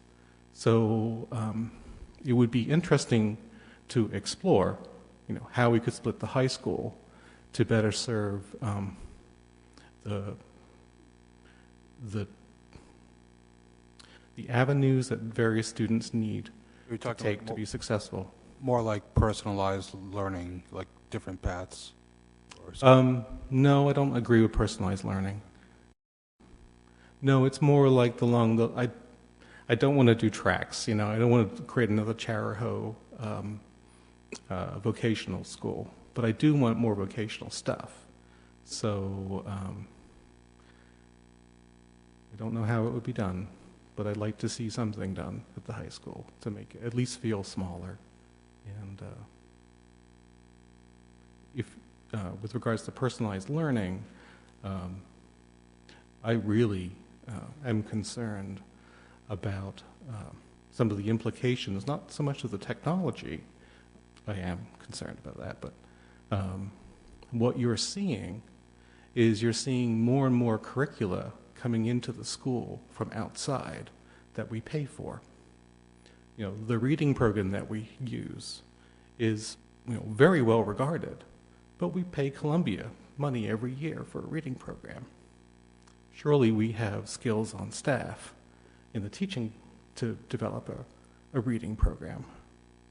So we hire good teachers, and yet we don't allow them to develop the curriculum that they've been studying and teaching and know how to do with this local community. Some of the stuff around personalized learning has the same thing. You'll buy a curriculum from Pearson. Well, you'll lease it from Pearson. And then next year, you'll lease it from Pearson or whomever it is.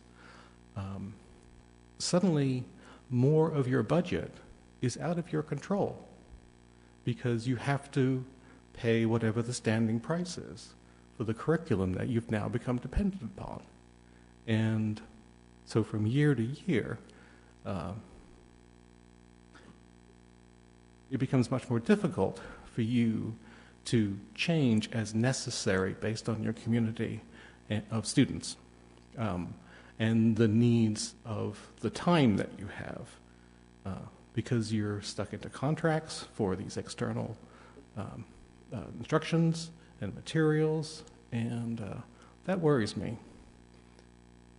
Thank you. Okay. Thank you. Before I move. Thank you. Okay. Emily Comiskey.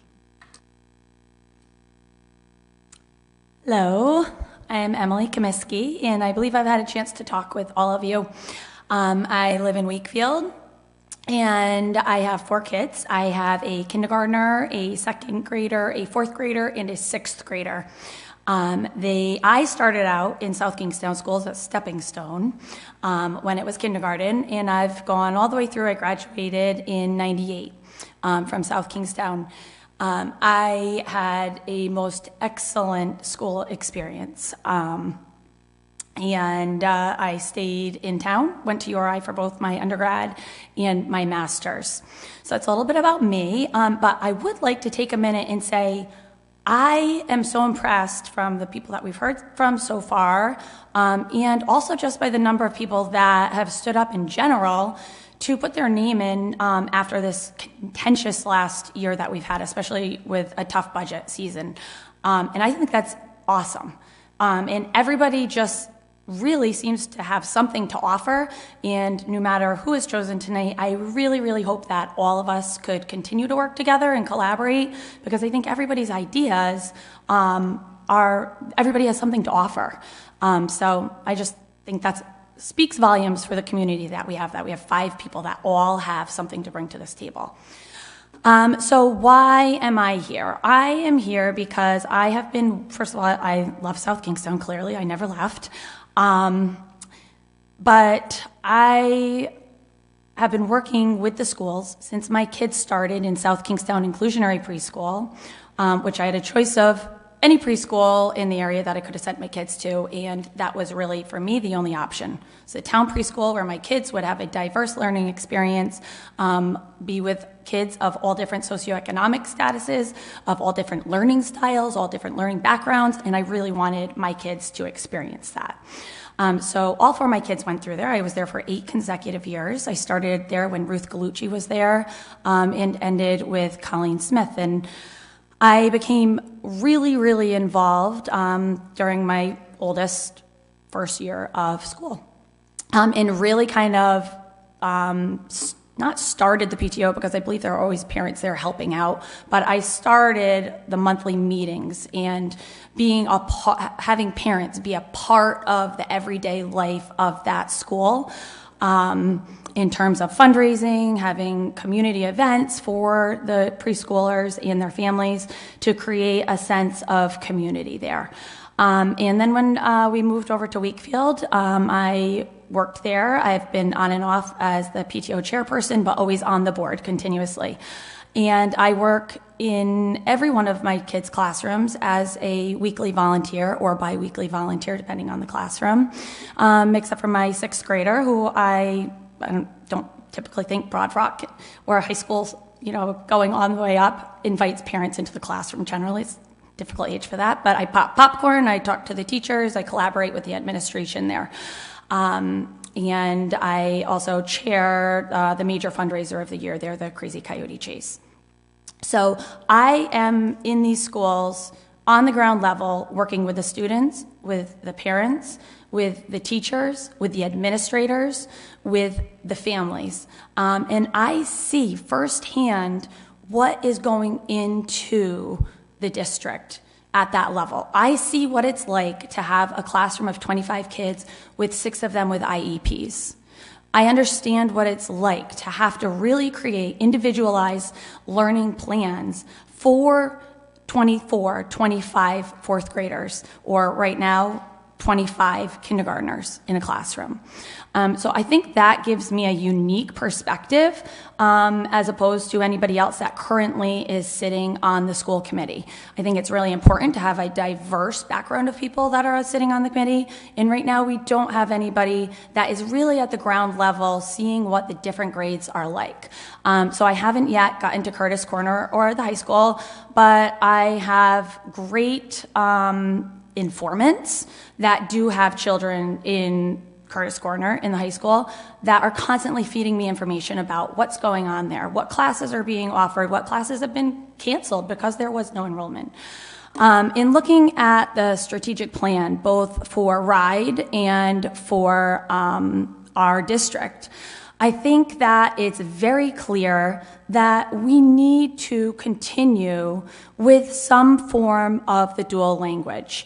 I've spoken about dual language to you, to the school committee, starting with the beginning of the budget process last year. And my deep concerns about the dual language is that it's posed as being budget neutral. I personally question if that is true. I think questioning our programs and our equitability and our budget items is a really important part of being on the school committee. So that's what I started to do. I started to say, you know what, the enrollment is looking skewed on our 2 smaller elementary schools. Why is this? Well, if you look at the previous 5 years, you could see when it started to become skewed, and that really was when DLI started in West Kingston and in Peacedale. I speak Spanish at the bedside with my students and my patients at Women and Infants Hospital. Clearly, there's a lot of need to be bilingual in the healthcare setting, and as well with my students at the college. I work at a community college where we have a very diverse population.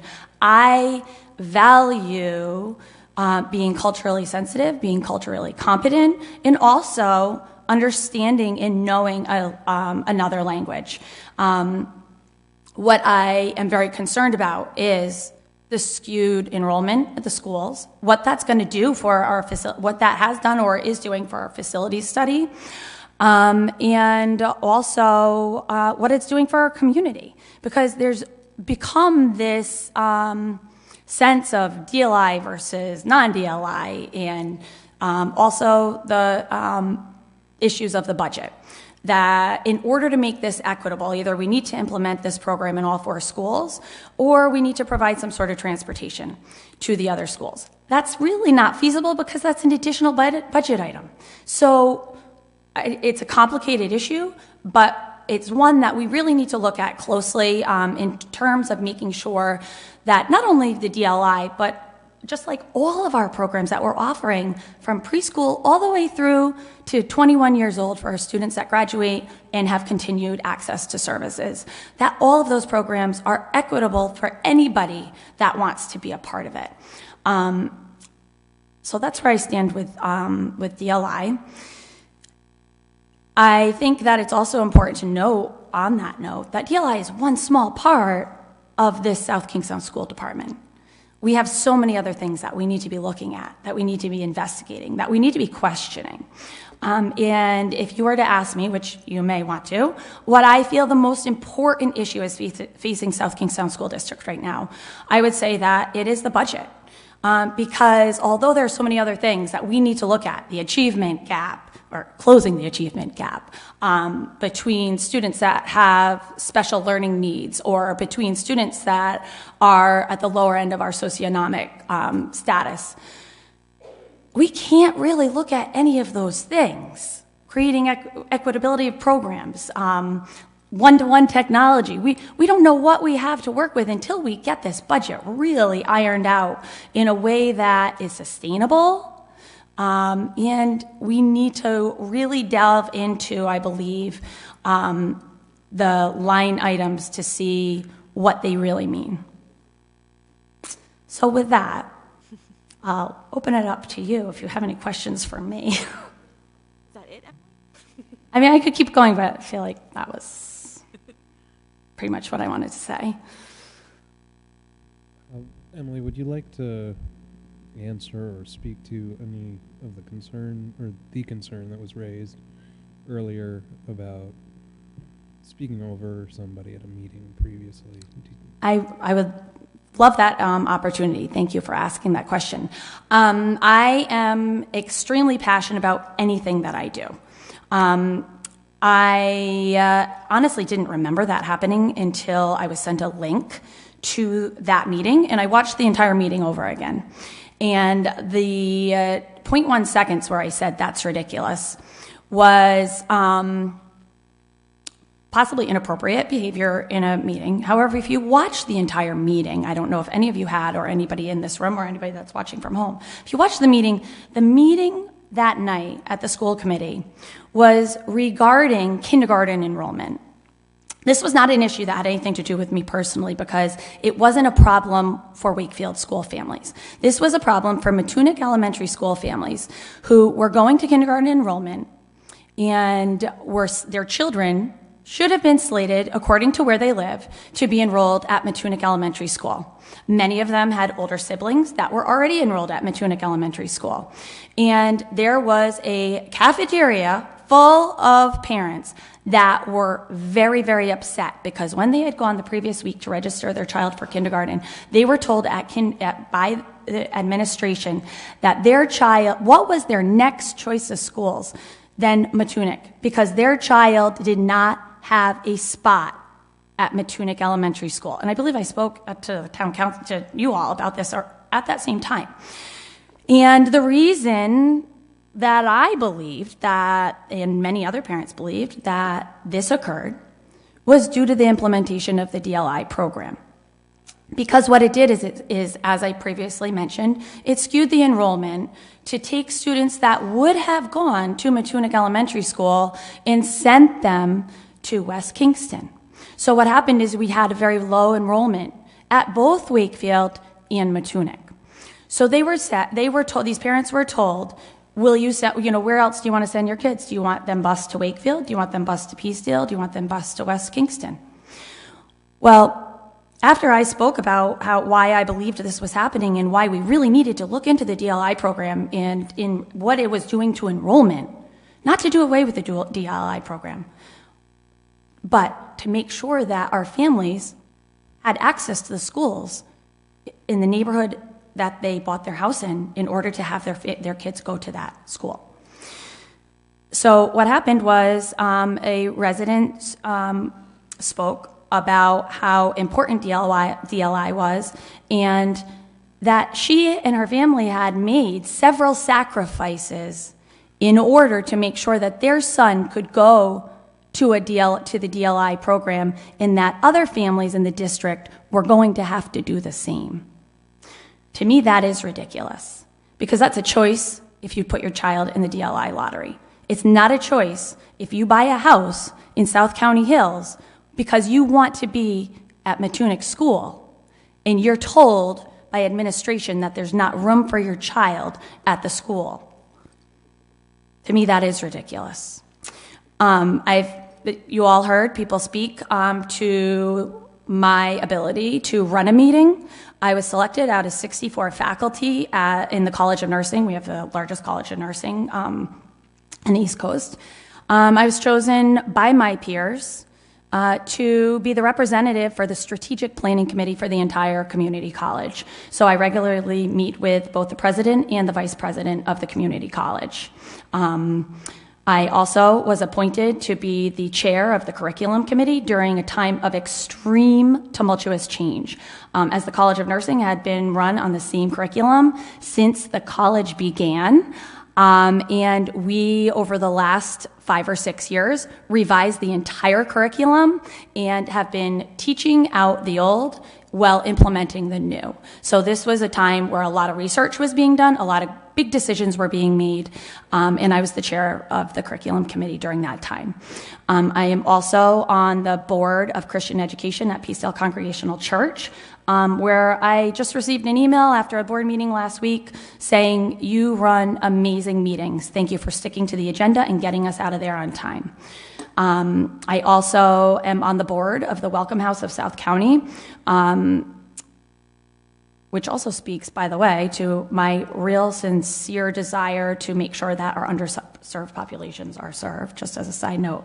But I am on the board of the Welcome House and also on the board of the Strategic Planning Committee for the Welcome House. So I am very, very well versed in running meetings, and I'm the chair of the PTO currently at Wakefield School. So I run a lot of meetings. I've never had an issue with that.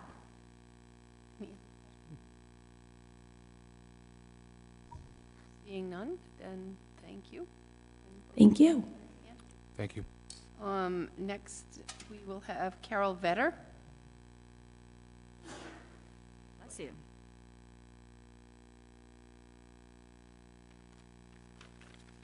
Good evening. I want to thank you all for taking the time over this last week to meet with me. So we got a chance to talk in depth about the positions and where I stand, so I thank you for that. So I just have a general statement that I'd like to read real quick. So I have 3 sons. 2 of them have graduated from South Kingstown High School, and I have 1 left, still to go. I moved here in 2001.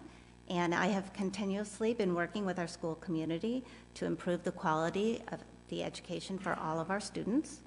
I have served on many, many PTOs, Skip, Wakefield, Broad Brook, Curtis Corner, and I am currently at the high school PTG. Often I have been president or treasurer of the PTO. I have served on many district committees. First of all, I served with Dr. Hicks on many ad hoc committees, and most recently, I was on the Late Start Committee that Bob McCarthy had at the high school. So for over 15 years, I have been an advocate for our schools, working with our teachers, staff, and administrators, and I've worked inside and outside of the classroom. I have a background in accounting and finance, which I believe will help the school committee when we enter this difficult budget season. We need to make sure we spend taxpayer funds in the most efficient way possible. That's very important to me, fiscal responsibility. In the broader community, I support the arts, and I serve on Gear Productions on their board of directors, and I also serve on the board for Peacedale House. So I understand the concerns of our seniors. So, basically, I applied for the consideration for this open seat for 2 reasons. I have such great experience working with our schools, and I think my background in finance can also bring a lot. So I think with my background and experience, I bring a lot to the table and can really have a smaller learning curve and to really start on day 1 with the school committee. The second is that I'm very passionate about our schools. And I really want to work hard to make sure that they continue to be student-centered and always improving. Thanks. Carol, I do have a question. You probably already answered, but what drives your passion to want to run for this position? I have seen great improvement in the 15 years I've been here. When I first got here, the Skip School was on the top floor of the Hazard Building. These children did not belong on the second floor. Some of them couldn't even walk. So other parents and we fought to find them a safer place. And, you know, I never wanted to close an elementary school. I really believe passionately in neighborhood schools. I guess the silver lining, though, is our SKIP program has a safe place now. When my middle son was in Broad Rock School in 6th grade, there was only a half year of science and a half year of social studies, which I completely thought was ridiculous. They need a full year of both. So I went, sent letters, made phone calls, and we were successful. The year later, they restored a full year of both. So I have always worked, never politically, never, caring about, that my face was with these issues, but just that the changes were made, that the improvements were made. And I just felt now was the right time for the next step as a school committee member. I can continue that advocacy at even a greater level, and I would just love to do that for the wonderful students we have. Could you speak a little bit about your financial background and what you feel that will bring to the table in terms of budgets? Yes. I have a bachelor's of management science from the University of California, San Diego, and I have an MBA in finance and accounting from the University of California in Davis. My background originally was in corporate finance. I worked for Mattel Toys and for General Instrument in Southern California till I had so many kids it didn't make sense to keep working. So I took a few years off. Once all my kids were back in school full-time, I went back to work as a tax accountant, which I am currently working for a local firm as a tax accountant now. I just want to echo what Joe said about getting to know all these candidates and the dozens and dozens of emails that we've received and phone calls and in-person meetings. So I don't want anybody to think that because I'm not asking questions, I don't have them. It's just that you guys have been so generous in answering them all ahead of time.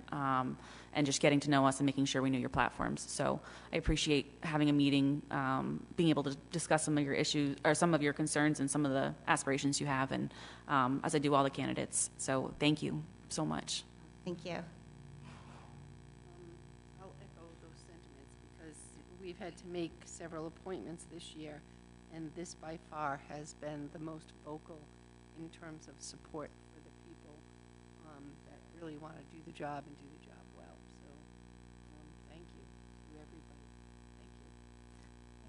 Thank you. There's no more questions. We have one more candidate under consideration, Kevin Jackson. And Kevin, if you'd like to.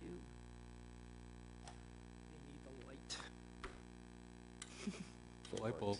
I'll do the best I can. I have glasses. I'll put them on. I've had 10 eye operations in the last year, so it's a long story.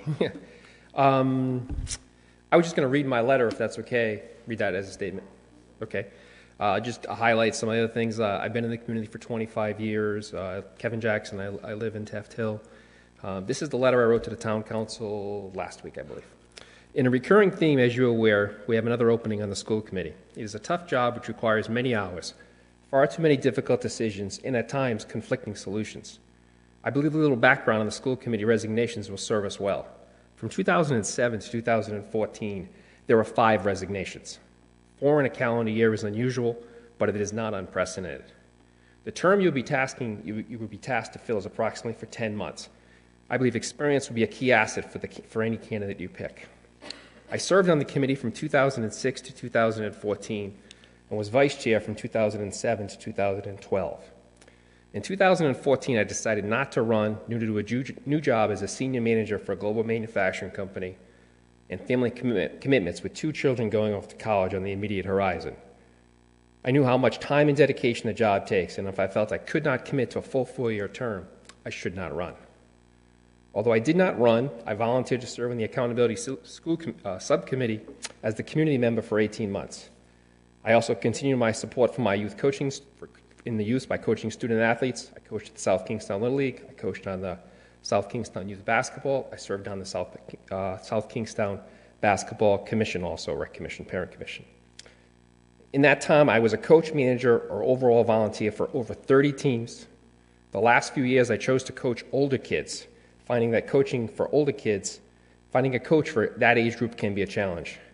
There are always plenty of volunteers for younger kids, but as they matriculate, quality coaching is harder to find. Even though my son had completed the programs, I still continued to coach. People would ask me why I coached when my son moved on. My simple answer, if not me, then who? I knew many of the kids from when they were 7 years old, 8 years old. During those tough years, those early teen years, an adult can make a difference. I'm proud to say I helped many kids. I first became active in the schools in 2004. When the school committee opted to close South Road School with very little discussion, I led a group that fought to keep the school open. Although I was a critic of the school committee, I did so in a professional and respectful manner, and many of the themes I brought forth were eventually adopted by the committee. In 2006, the chair of that committee asked me to run for school committee. She felt I brought a unique perspective and value to the community. So yes, you read that right. The lead critic of the sitting school committee was encouraged to run for election by the chair of that committee. I believe that illustrates that we can disagree without being disagreeable. After all, both of our main priorities was the well-being of the children of South Kingstown, and that is something we could always agree on. The closing of South Road School caused some wounds in town. But with all this of us setting our sights on the objective of the school committee, the students come first. We quickly rallied and became a community again, just in time for the economic upheaval of 2008. This was no small task, as the closing was difficult, but the economic plummeted in 2008, and we had major changes to education laws on both the state and federal level that caused great anxiety amongst our teachers, parents, staff, and most importantly, our students. With that being said, the struggles of the recent committee can be overcome. Prior to 2014, we also had our issues. We kept our eye on the ball and always looked out for what was best for the students. I believe I can be a unifier once again. As we close out 2017, we have additional heavy lifting on the immediate horizon. The budget process is in full swing with a complete school facilities review going on at the same time. As an added wild card, the state running behind in revenues and a built-in $25 million shortfall, a mid-year,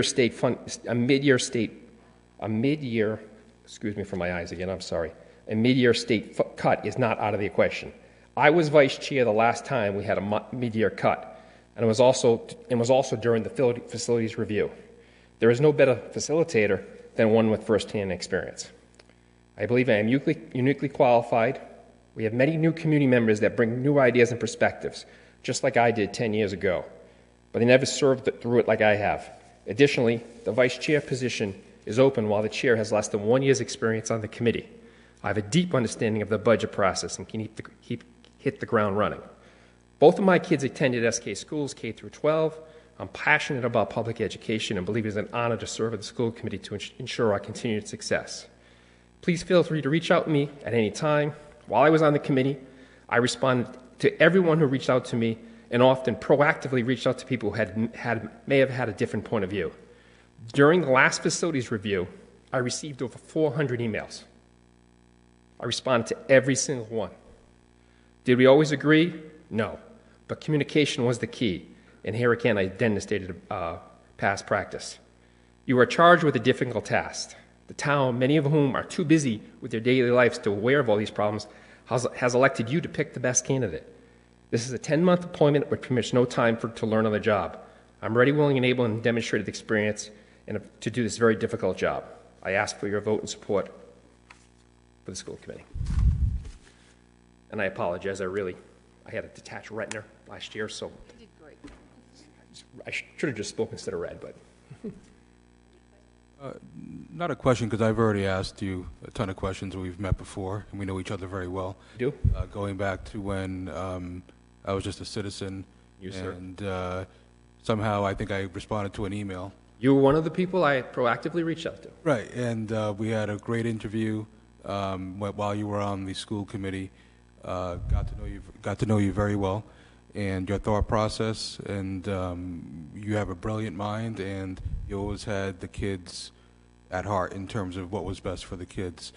What I really commend you for, though, was also after you left the school committee, you became the other citizen member. So you and I both sat there and looked at a bunch of information, and I think you deserve a lot of credit for doing that. And people don't realize how much time is involved, how much information you have to process, how many things that you have to learn that you can't share with others, and things that might keep you up at night.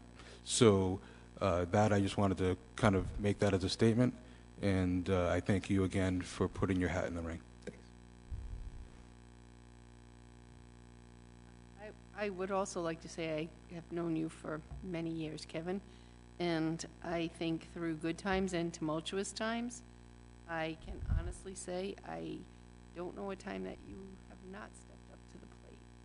You've always been extremely committed, both to the children, the administration, and to the community at large. I have seen your work in progress, and you've done a fantastic job. I appreciate that. And that's really why I'm stepping up now. I have been encouraged by many people to try to help. Again, I think goes back to the South Road School closing when I was in the forefront of that. No, I think once again we have a difficult choice. Yeah. Thank you. Thank you. You know, one thought, just throwing it out there. I know it's not possible, but we have 5 really good people. I almost wish that we appoint one and we could have a subcommittee of 4. As citizen members, but it's a tough decision. I know I've talked to folks about the fact that we really don't like to make this decision. Oftentimes we know all of the people that are applying, and we're either friends with them, acquaintances, we see you around town.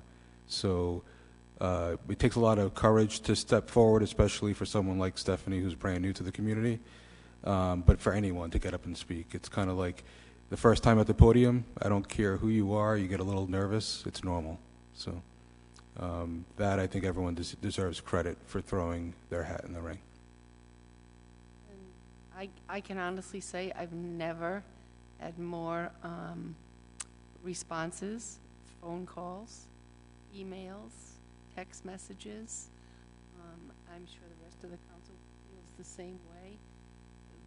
These candidates, these 5 candidates, are extremely passionate people who want to do the right thing for our children, for the schools, the administrators, the teachers, and the community at large.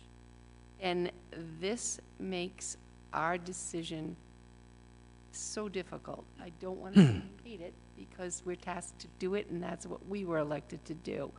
But it does make it very difficult when you have a pool of such qualified candidates that of the 5 people that have come before us, each of who is equally qualified to have to pick one candidate.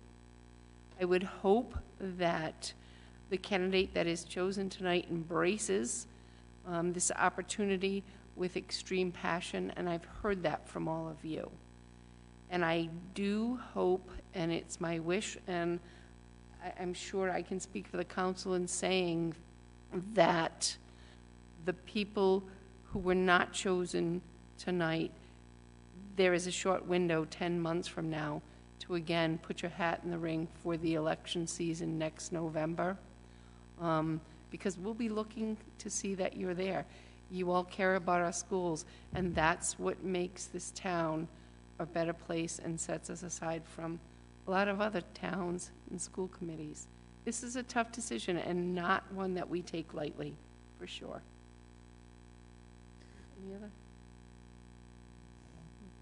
questions or comments? At this point, before we do a motion and a second, I would entertain then, unless there's any other comments, nominations from the floor. Here, from here. I'd like to nominate Emily Kaminsky to school committee. I'll make a resolution, I'll nominate Andrew Gilmartin. I'd like to nominate Carol Vetter.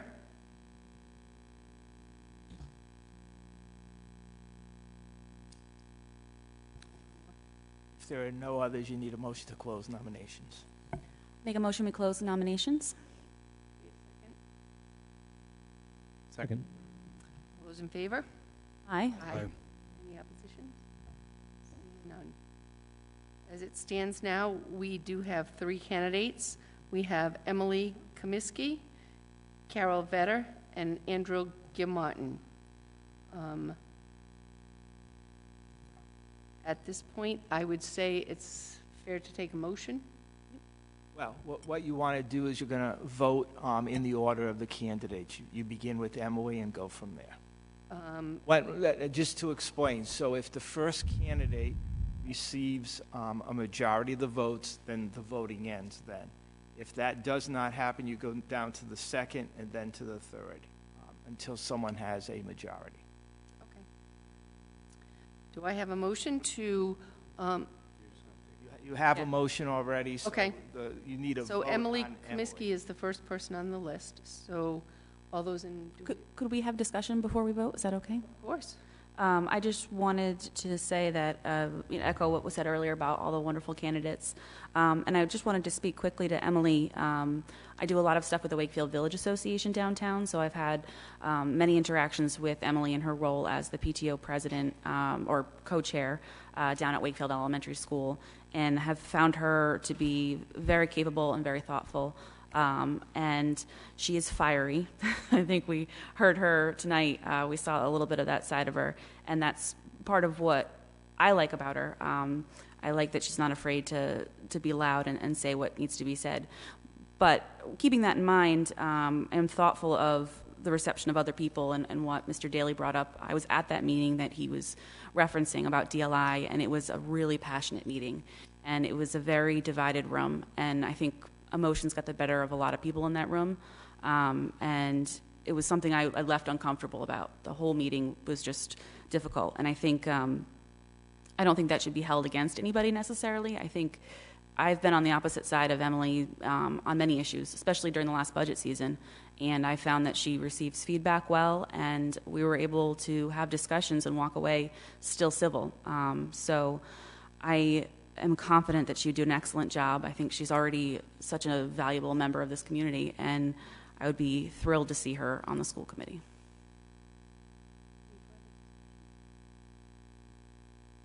We have a motion and a second. No, I don't. No, second. Just take a vote. Okay. How many in favor? All those in favor of Emily Kaminsky? Aye. How many is that? That sounds like 3, okay. Yep, that's aye. Aye. Aye. All those opposed? No, not I will give Emily my vote as well. I think she's qualified. I think with seeing 3 votes and going to a 4th, then I would also endorse Emily. Yes. And you all need to run. We're going to make you sign a contract so you can never leave. I have the paperwork up here. But I do hope everybody who applied runs in 2018. This was the toughest one we've had so far. This was really difficult. There was such a qualified group of people. And Emily, I wish you nothing but success, truthfully. What's that? Thank you all. Good luck. Thank you. I hope all the other people are going to come over and give me their phone numbers. Work together. Thank you.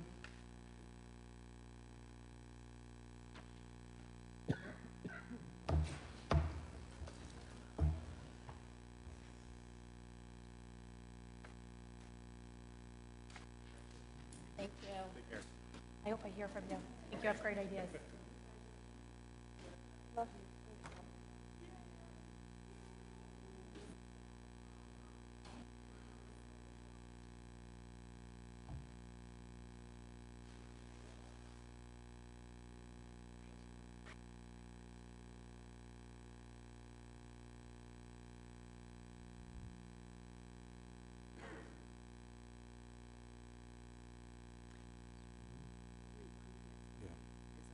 Motion to adjourn.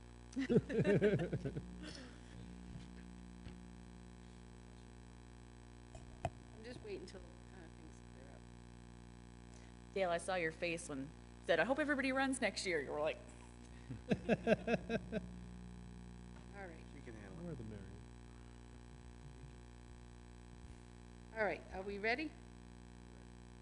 All right, let's move on to D, a resolution authorizing an award of bid to Martone Service Company in Narragansett, Rhode Island, for replacement of the architectural flat rubber roof at the senior center with accordance of the bid specifications not to exceed $62,500 with a $4,000 contingency.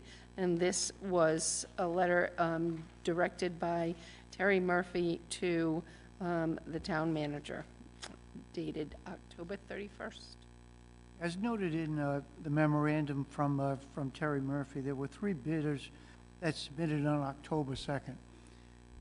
When we reviewed the bidding results, we saw that there was a discrepancy in the total square footage on the roof, which had not been specifically identified in the bidding documents. There was a request to each of the 3 vendors to resubmit based on a clarification as to the square footage of the roof to be redone.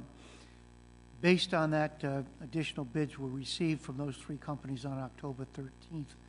The lowest bid that was submitted was from Martone Services of Narragansett. Recommendation is for the award to Martone for that roofing project. The resolution tonight also includes a $4,000 contingency on the base bid that was submitted by the vendor. Motion to approve item 13D is presented. second with a comment. I know we're having like a big love fest here today, but I just want to say I think it speaks to our incredible capital improvement plan that we can replace a roof before we see it leaking and before we see these huge issues. And that's why we're in such great financial shape. So I love seeing stuff like this, you know, when we address a problem before it even comes up, because that's what makes us, you know, financially so stable and why our buildings are so great. So thank you. You all set to go? Okay. I think so. Let's move on to. We have to vote. We didn't Oh, I vote. thought we did. Okay, all those in favor? Aye. Aye. Any oppositions? Let's move forward. F, a resolution authorizing an award of bid to E.W. Audette and Sons of Providence to purchase LED sports lighting for the Village Green Tennis Courts in accordance with all specifications of bid, not to exceed $81,000, including a contingency of $2,000. And then again, further described from Terry Murphy, Leisure Services, directed to the town manager on November 3rd. Terry continues to spend money. I get that now, huh? 2 bids were received on this project. The bids were also, the specifications were also set to look both at the replacement of lights in kind as well as an alternate bid which would look at LEDs. The price, the lowest qualified bid came from Audette. The lump sum for the metal halogen lights came in at about $66,000. Going to the alternate bid would be $79,000 with the LEDs. In reviewing what the electrical uses would be over the life of this improvement, the recommendation is made that we go with the alternate at the $79,000. Council's aware within the capital improvement program, we front-load many projects. This was one of those. It was to be budgeted at about a $50,000 estimated price. Coming in at the $79,000, we'll have to bring in about $29,000 from other capital projects that will either be delayed or delayed from the schedule that they had originally been intended on.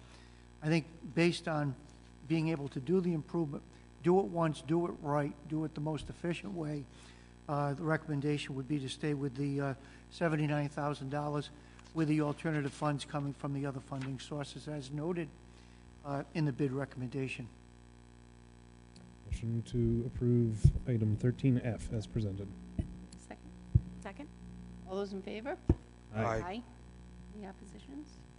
Seeing none, let's move on to G, a resolution authorizing the purchase from Dell Corporation, 151 Microsoft Office 2016 licenses in accordance with the State of Rhode Island MPA in an amount not to exceed $39,000, and this as described from the Technology Director to the Town Manager on October 17th.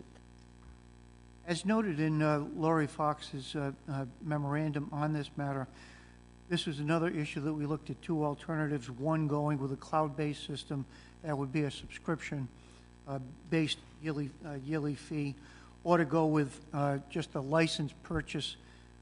We looked at both options, did a 5-year life costing on it, and are recommending that the council agree to go with the purchase of the licenses rather than the cloud-based subscription service.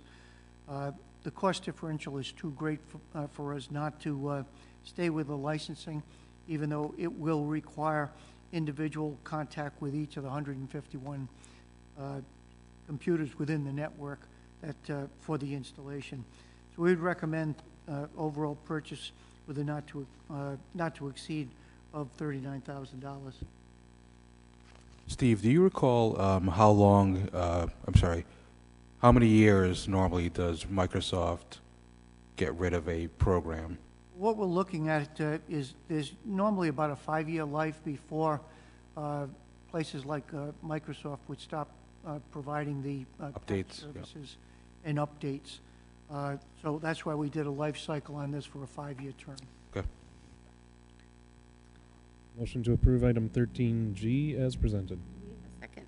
Second with a comment.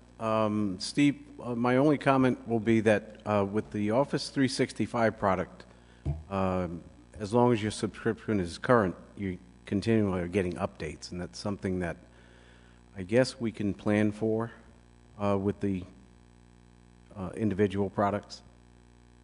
We can. I think that the functionality that particularly is used out of the Office suite is going to be Excel and Word primarily. Word and Outlook. And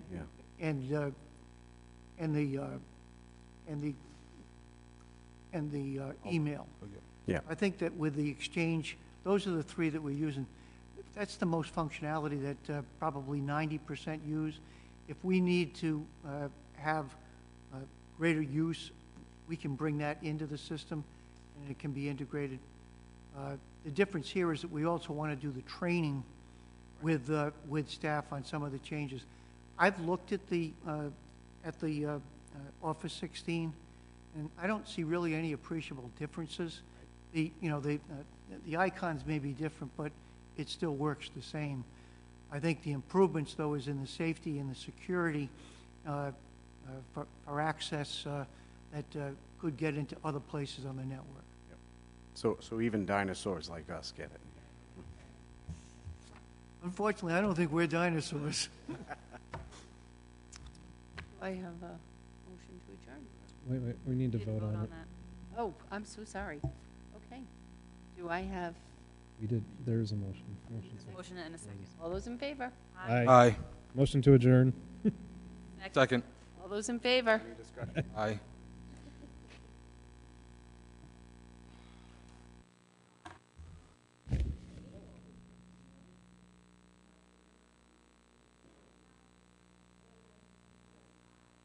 Really? No, I didn't actually read the fine print there. Holy moly, how old are you? Straight from high school. Oh, God. Joe, don't let me take this piece of paper from you.